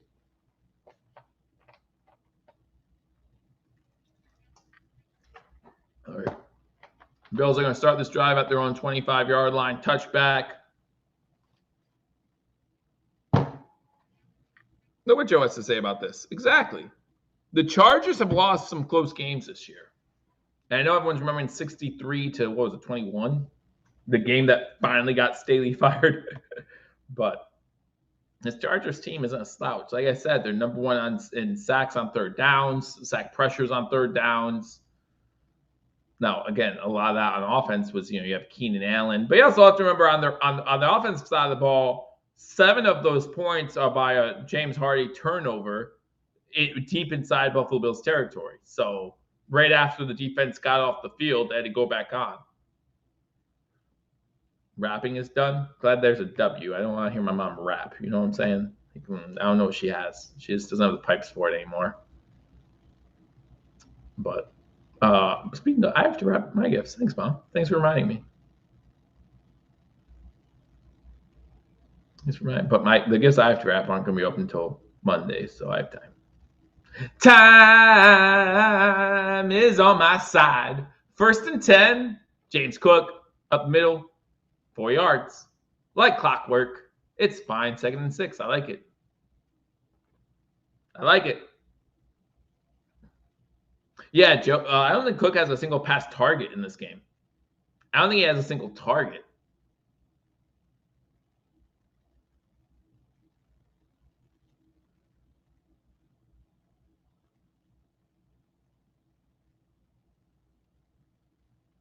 Shotgun formation. 12 minutes to go. Cook to the right, Valen. 2 wide receivers on the screen. Cook gets a target on 2nd and 6. He picks about 8. There's a flag down, though. There's a flag down. First target for Cook. Looks like it's coming back. Looks like it's coming back. Personal foul. Tripping. Spencer Brown gets called for tripping. It's been like 5 tripping penalties all season. And if you ask Patrick Mahomes and the Chiefs, that means they should never be called because you don't call them often. He does sweep his leg. I don't know, and I'd have to look in. He definitely sweeps his leg. It's not as egregious as the flag they missed against the Bills. What week was that? Was it against the Eagles? What week was that when there was that egregious tripping call that was missed? I forget. When you remind me. So now it's 2nd and 20. 4 wide. Cook to the left of Allen. I would still run Cook. He goes in shot. He goes in motion. Allen has to step up. He throws over the middle. Wide open, Gabe Davis. First down. There's another flag. Gets inside the 45. But there's a flag, and it's come back again. Holding. Offense. It's Mitch Morse with his 2nd holding of the game. 2nd holding on Mitch Morse. So now it's, is that half this is a goal? Is that a full 10? I forget what we were. Yeah, it's half the distance from the 15. So it's going to be 2nd and 27. And again, it's a good call. It's a good call. That's something else I think we need to get in the draft next season. I love Mitch Morse. I really do. But something else we need to get in the offseason is another center. 3 wide to the bottom of the screen, 1 to the top. Allen fakes a quick throw. He's going to take off. He gets to about the 12, maybe the 13-yard line. If he would have had his footing, he could have had like a big gain there. But he didn't. He didn't have his footing when he first took off. And it's now going to be 3rd and 23. Not what I wanted. I wanted the Bills to score here. Make me feel comfortable. Guy says, ain't looking good. Well, we still got the lead, man. Still got the lead. Still give your defense a little bit of time to rest on the sideline. Now they know they're coming in after this play. 5 seconds on the play clock. Come on, don't waste the timeout here. All right, good. I didn't want to see us waste the timeout. Allen has to step up. Gets away from pressure. Trying to figure out a place to throw the ball. Can't. He's sacked at the 5. Allen gets sacked for the first time today. It's a big one. It's a big time to get your first sack of the game. It means the Bills are going to be punting from their own end zone. See, I just wish that after Allen breaks the initial pressure, try to force the ball somewhere. Because what are you going to, like, I don't know. What's the worst that can happen? Force the ball downfield. You could throw the ball further than Sam Martin can punt it. Max protection on this punt, as it looks like the Chargers are sending everybody. What's going on now? False start on Buffalo. You got to be kidding me. We called a timeout? You wasted a timeout with 9:28 to go, up by 5. Knox was open for like 5 yards, and I'm sure that's what Allen said too. It's 5 yards, which I would rather 5-yard completion than a sack. I don't disagree with you, but I'm guessing what was running through Allen's head was, I can break this tackle and try to find something open downfield. You call a timeout. Damar Hamlin in, 5th game played this season. I don't know why you called him out there. I have no idea. And now, if they score, And that's one less timeout you have in your pocket. Sam Martin on his own goal line again. The Bills max protecting as the Chargers look like they're sending everybody. And we all know that our special teams is not that great. So hold your breath. That's a false start. That's a false start on the Bills. That's Hamlin on the false start. Oh my goodness. Wow. It's going to be from the 2.5 now. Oh, no, it's Saran Neal. They're calling on Saran Neal. My fault. I'm sorry, Hamlin. Didn't mean to blame you.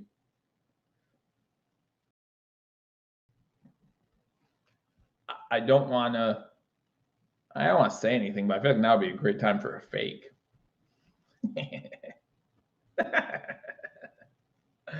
Again, back at their own goal line. Putting the ball away. Gets the ball off. No one's down there, though. Oh, good punt.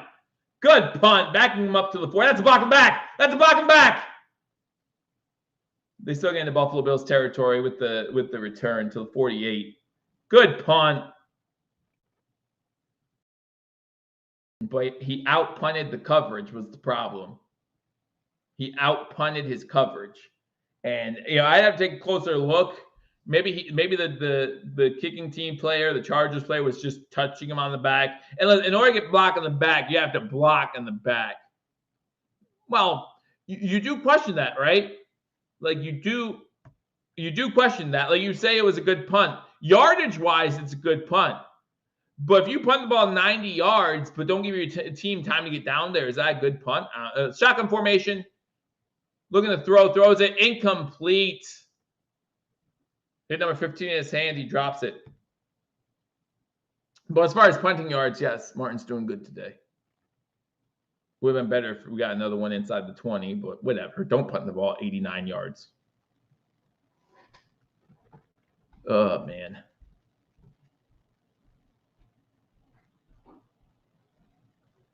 Shotgun formation once again. 3 wide to the bottom of the screen. Number 5 goes in motion towards the top, back to the bottom. Just see what kind of protection the Bills are in. Pass over the middle. Wide open. Wide open is number 82. He gets hit hard, and the defender who hit him might have been wrapped. He's still down. So we're about to have a player timeout here. Injury timeout. But he's wide open. Who was that? Alex Erickson. Open downfield. Puts him well into field goal range, inside the 30, about the 25-yard line.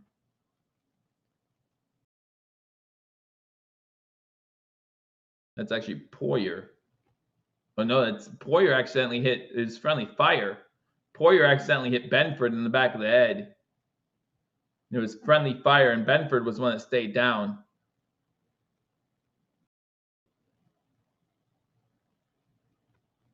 So Benford's going to be out for a few plays at least.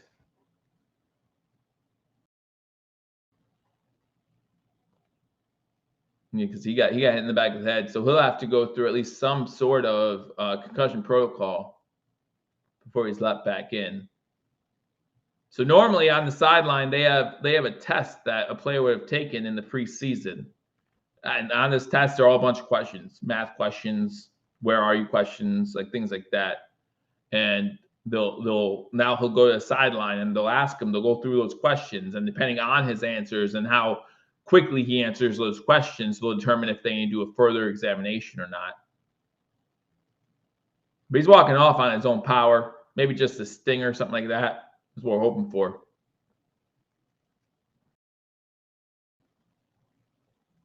That's what we're hoping for.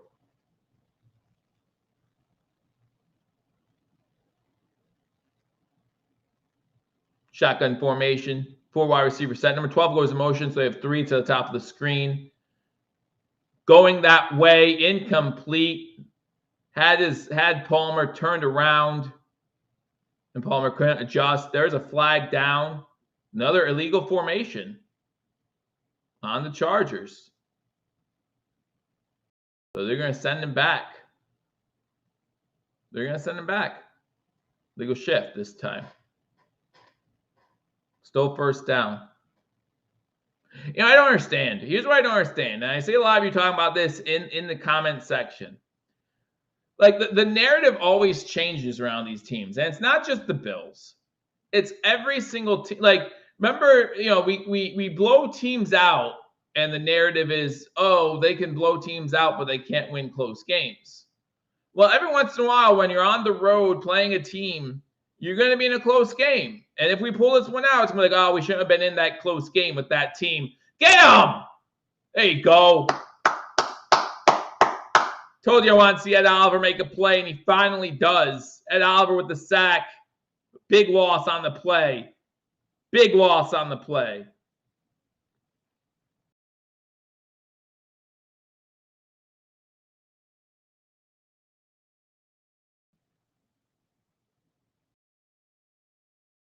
Second and 22. Pass over mail complete. That's Everett on the catch. He's able to hold on to the ball. That's about, again, 5 or 6. It's going to be third, about 16.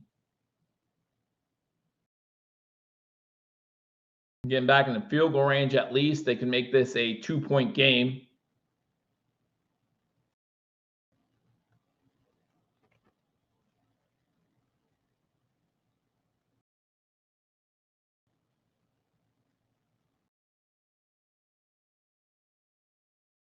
Shotgun on 3rd and 18. Another check down underneath, complete to the 28.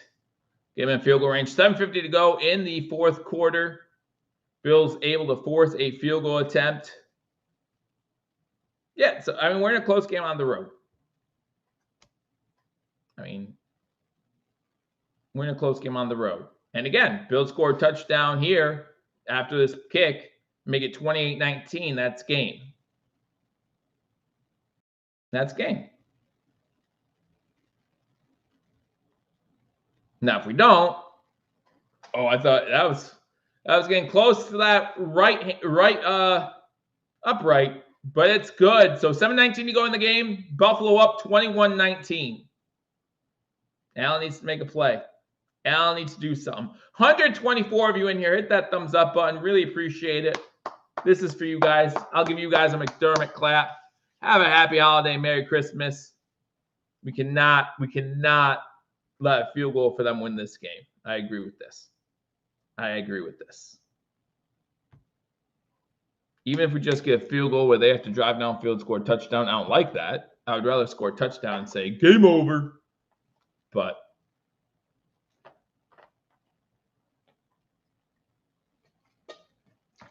you know what's funny? So they just showed a graphic about the Chiefs game, and Chris Sims is still waiting for the Chiefs to put it together. It's week 15 of the NFL season. They are who they are. Same thing with the Bills. Same thing with any other team right now. You are who you are. There's nothing to put together. You've had 14 weeks to put it together. This is who you are. And I'm not even saying that's a terrible thing. You're a playoff team. And listen, when you get to the playoffs, everything changes. We all know that. We've seen it. The Giants in 2007 going in at 10-7. Eli Manning somehow just going off for the first time ever in his life. Going up against the 2007 Patriots, the undefeated team. The team they lost to week 17 in the regular season. Because remember, back then, the last week of the season wasn't always a divisional matchup. Just to win that game on some crazy heroics by people you never heard of. David Tyree, helmet catch. Plexico Burress in the end zone before he shoots his leg. Stuff like that. It just happens. But you are who you are. Bills are in the fourth quarter, 7:20 to go. They're up 21-19. The Bills are a team who can get hot on offense, but then can struggle. And it's Jekyll and Hyde. You just never know what you're going to get. They are who they are. This defense, solid, nothing spectacular. Only thing that wows you, a name that we haven't heard at all today, but the only thing that really wows you, in my opinion, is Leonard Floyd. He's the guy, right? Terrell Bernard's been spectacular for us on defense as well. I shouldn't just say him, but What can you do?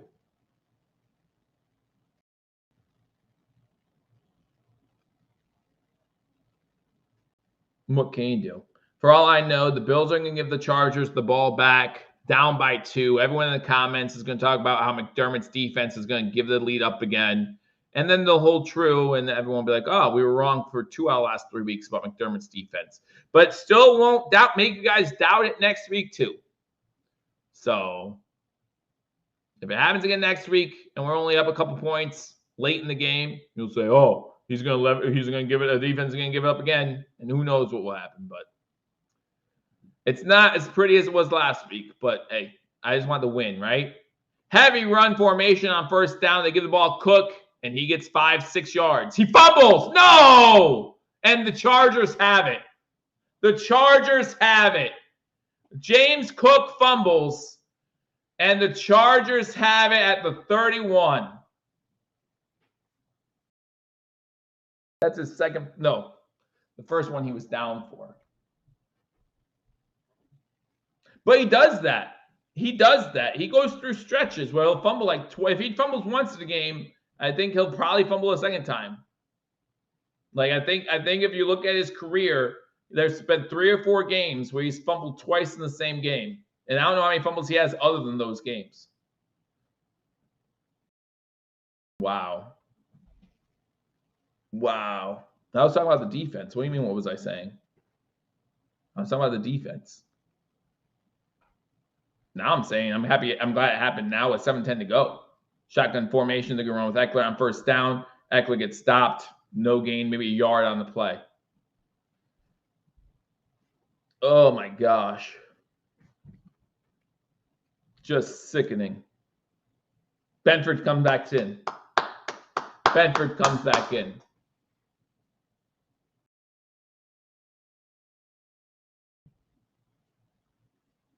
Shotgun formation. Everett, an eligible receiver at the top bottom of the screen. 3 wide receivers at the top. Pass to Everett. Breaks a tackle. Gets a first down. Wow. Gets to the 21-yard line. How does Lawson not make that tackle? How does Lawson not make that tackle? 6:23 to go. Clock stopped. Why is the clock stopped? I'm confused. Is there an injured player? Is Benford injured again? Oh, are they reviewing it? I mean, I think it's a first down at least. It's a first down. It's a great spot, but it's a first down. So you don't want to challenge it. If you challenge a spot and the spot changes, but they still have a first down, you don't win the challenge. Oh, they put it back. Wow. Okay. Now there's a flag, false start.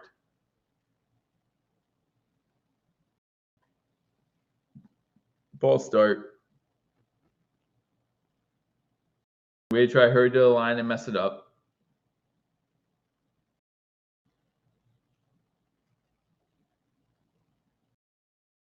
We're going to try to hurry to the line and mess it up. 6:13 to go. Bills up 21-19, but due to a James Cook fumble, the Chargers have great field position once again. 2 fumbles by the Buffalo Bills and an interception thrown by Josh Allen. Chargers winning the turnover battle 3-0 right now. And this is what happens when you let an inferior team win the turnover battle. 3 wide receivers to the bottom of the screen, 1 to the top. Shotgun formation for Stick, and he's getting sacked. Bedford, let's go! Let's go!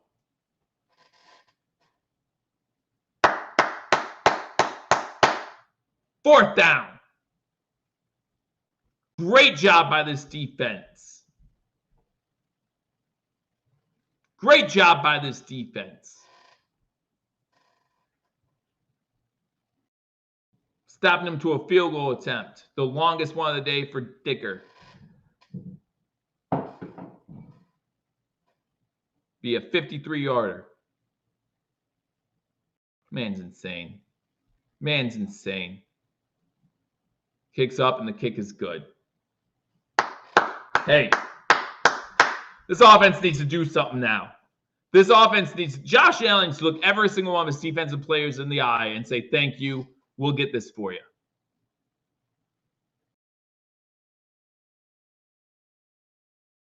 Because that's what we need to do. That's what this offense needs to do. We need to get it for the defense. The defense is showing up.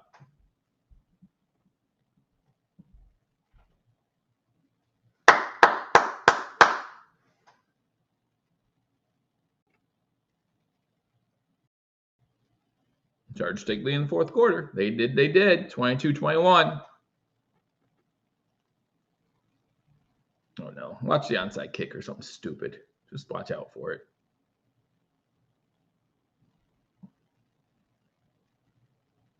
No. Joe, I said this in pregame. I even said, I'd say it would be a one-score game going into the fourth quarter. And I said, I don't know how it's going to go, but as a Bills fan, I want this to happen.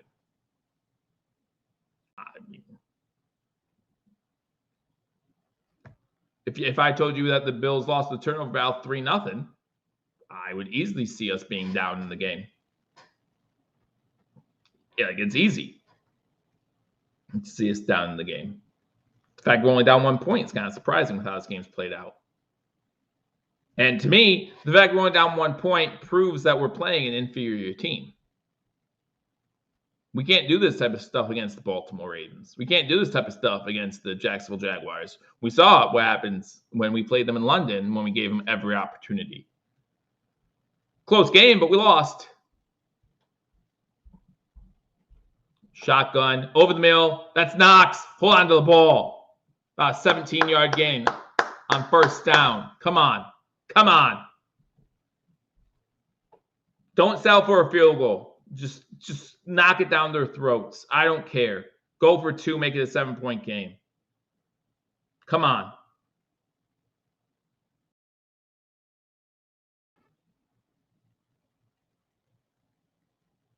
You have to leave Cook in the game. Cook is too explosive not to leave in the game at this point. Shotgun. Ball is given to Cook. And Cook gets maybe 2 yards. Cook being in the game changes how defenses look at us. 4:35 to go. 2nd down and 8. Just don't fumble the ball. It's that easy. It's that easy. Just don't fumble the ball. They've had the ball almost 10 minutes more than we have. Kincaid in motion, top of the screen. 3 wide receivers top. Davis alone at the bottom. Cook to the right of Allen. Quick throw. That's to Diggs. Into Charger territory. Gets down. Gets the first down. 4 minutes to go. They don't want to give the Chargers another chance with the ball. This is what they're doing. Let's go. That's fine. That's fine. Like at this point of the game, I'm fine winning 24-22. At this point in the game, I'm fine winning 24-22. Last second field goal. Let's go. 3:45. Don't let him touch the ball again. Whatever. Fine. Under center, Cook behind him. Hand the ball off to Cook.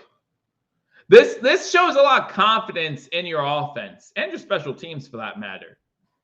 Like with 3 minutes to go at midfield, you're like, nah, we're going to run the ball. I know this team can get in field goal range. We're going to run the ball.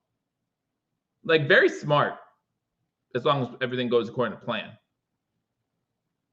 You know, there's still a part of, even though I love Tyler Bass, I do, but there's a part of me that just doesn't like leaving it up to a field goal kicker.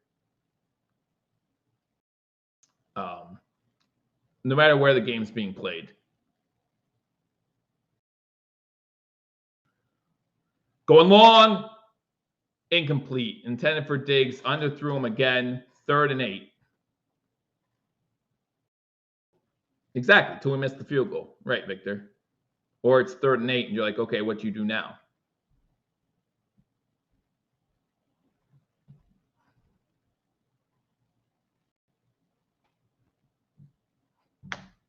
Have a tight end going over the middle, but you don't have time to look. You don't have time to read your progression when you have a free rusher. James was coming in as a free rusher.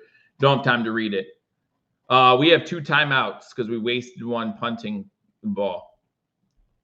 Shotgun formation. Outside. Pass complete. Who do you go to? You go to Stephon Diggs. Again, that situation, James is coming as a free blitzer. He knows that no one touches him. He needs to get rid of the ball quickly, and that's what he does. And you know, he doesn't have time to go through his progressions on that second down play to read that. I didn't know if it was Kincaid or Knox going over the middle who was open, but to read that. That's your outlet pass. All right, that's 34. 2:51 to go. Why is the clock not running? Cook takes the outside. Get the corner. Dang it. I want him to get the edge. To the 30-yard line. He gets out of bounds. Why is the clock not running? Clock should only stop inside 2 minutes when you run out of bounds.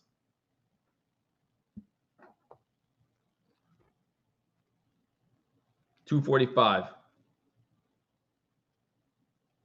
2:45.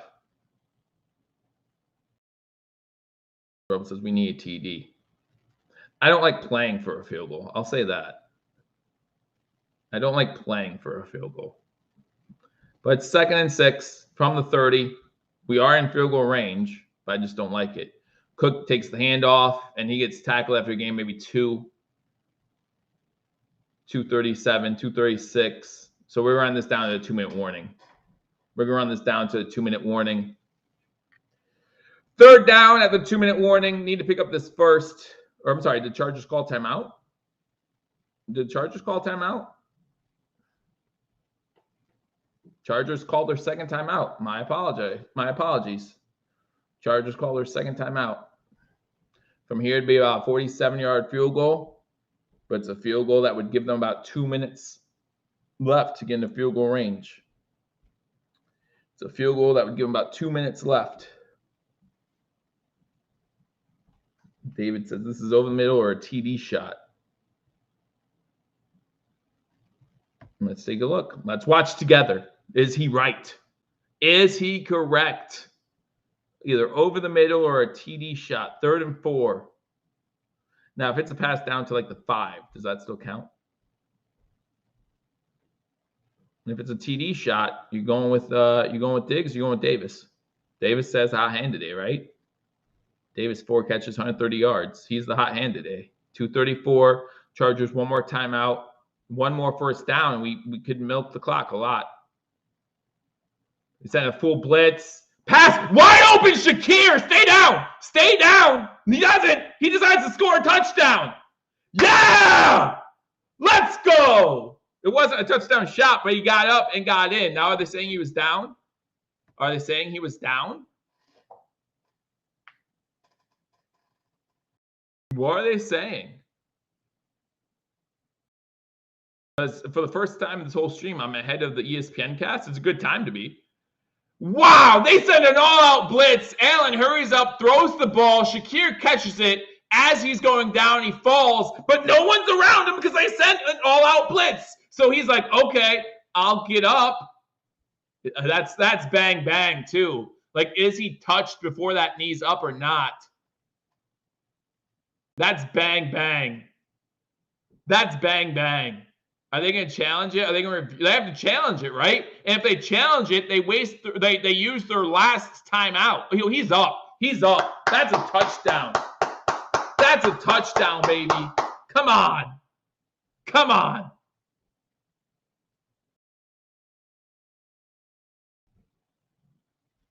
Oh, now they're showing it. No, he's down still. Oh, no, is he? Oh, my gosh, that's so close. He's down still. He's down when he's touched. He's down when he's touched. But, man, that's inside the 15. But the last thing you want to do is shank a field goal to lose the game. He's down. He's down. He's being touched. He's down. So close, though. So close. I told you I love Shakir. I love Shakir so much. If Shakir goes somewhere else in 2 years, he's gonna shine. That's close. It's close. It's really close, guys.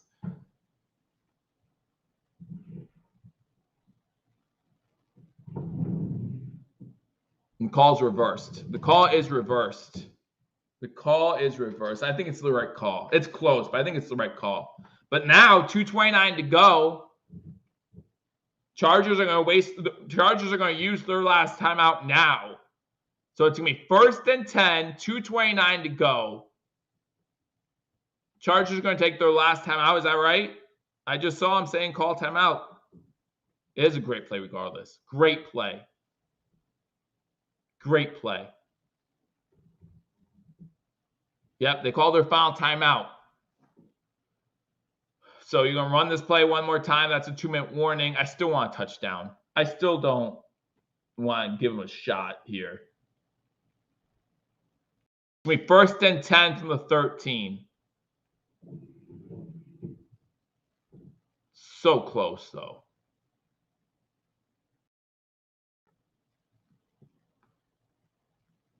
Rebel says, I'm glad he was down. Meh. You have to trust this defense, too. So it's 6 one way, half dozen another, as my old man likes to say. 6 one way, half dozen another. All right, 2:29 to go. I mean, listen, Bills fans know what heartbreak feels like, so I'm not getting too excited, but definitely in a good position. Definitely in a good position.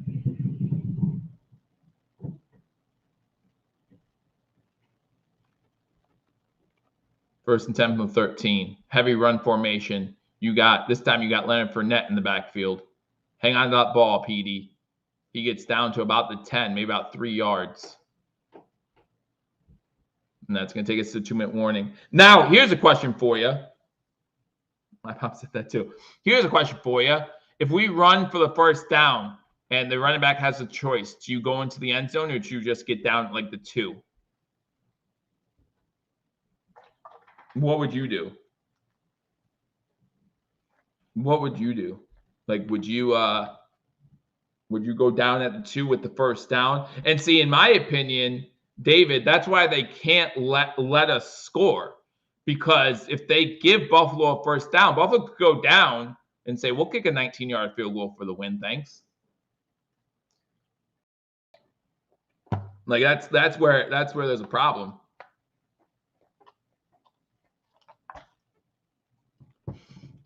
First and goal from the 1. What do you have a higher faith in, a field goal kick or a Josh Allen tush push? 6 seconds on the clock. First and goal from the 1. What do you have a more faith in? All right. And this proves that the Chargers are just right there. Chargers are 0-5 in games decided by 3 or less points. So we sit here and we talk about how we shouldn't be in this close of a game with the Chargers. The Chargers have been in a lot of close games. They've just lost them all. You figure if they go 2-3 in that stretch, they're 7-7. 2-minute warning. Allen under center. Heavy run formation. James Cook gets the ball. He loses 2.5 yards on the play. 3rd down. I don't like this. I don't. You're going to leave time on the clock. You're going to leave time on the clock for them to get a field goal to win the game.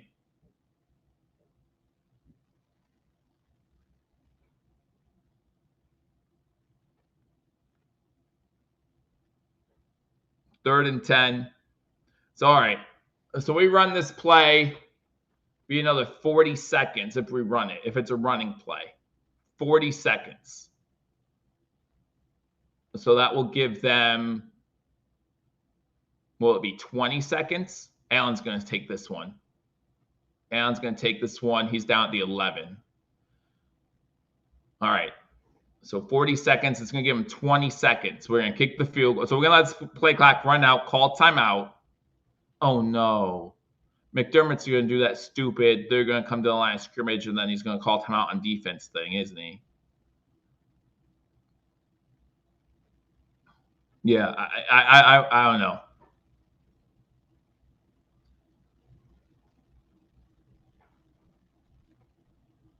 So there's going to be 30 seconds left. I don't like it. Don't like it.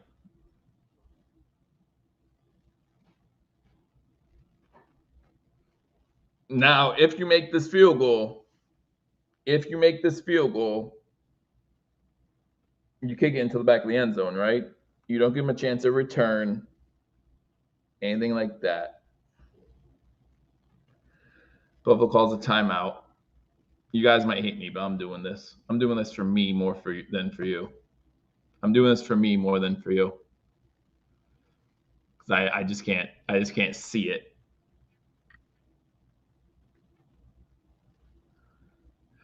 30 seconds left. Bass lines up for a field goal. This is for the game. Chargers have no timeout, so they can't ice the kicker.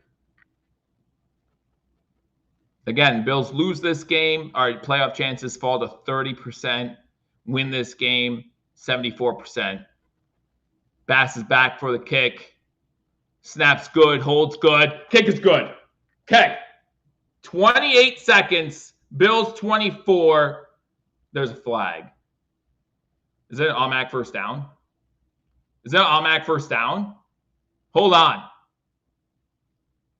Hold on.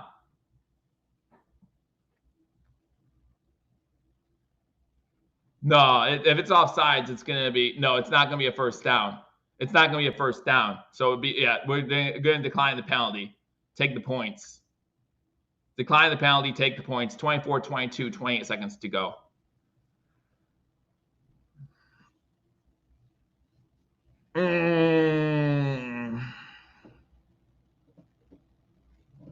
Samuel was offsides. Well, that's good to know. It's good to know. If we would have missed it, then we would have gotten a shot at it. It's almost as bad as having 12 men on the field. Too soon? 140 of you in here, hit that thumbs up button. Really appreciate you. Really, but again, as I said, as they pointed out on this broadcast, Chargers 0-5 in 3-point games this season. 3-point games or less this season. So they're right there. Again, they're 2-3 in those 5 games. This is a 7-7 ball club. They just can't win close games. You kick that into the end zone. Dang it. They get to 30. They return it to 30, 23 seconds to go, which is 10 seconds more. Don't you dare get a 15-yard penalty. You stupid, stupid person. You stupid person. Don't you dare get a 15-yard penalty right now. We just gave them 5 yards. Yeah, but they lost 5 seconds. And right now, time is more important than 5 yards.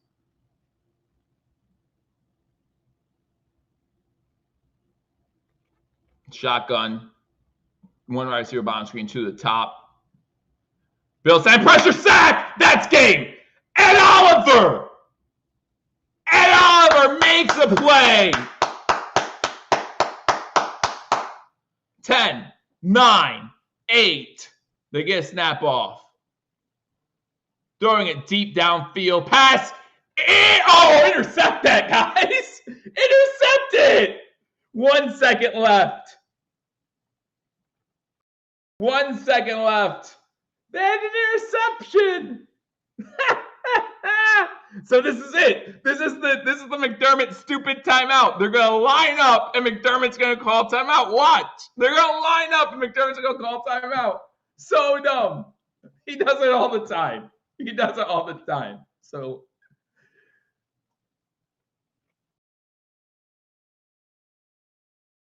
told you. I'm so right. He does it all the time. It's so annoying. What do you have to set up?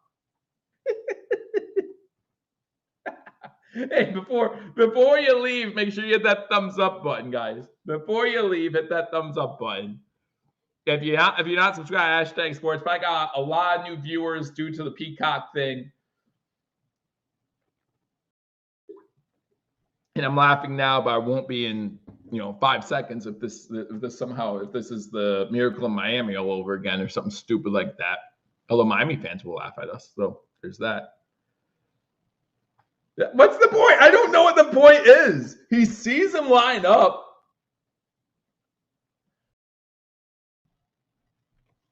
He sees them line up. Bills only have 2 men on the line of scrimmage. They're going to let Easton Stick chill back there. They don't care. Oh, here comes the lateral play. Hook and ladder. Hook and ladder. Is it going to work? Is it going to work? Oh, no. It's going to work. They're going backwards. It's not going to work. They're going backwards. That's a forward lateral. That's forward as hell. Oh, my gosh. They're all dumb. He just was like, I'll go that way.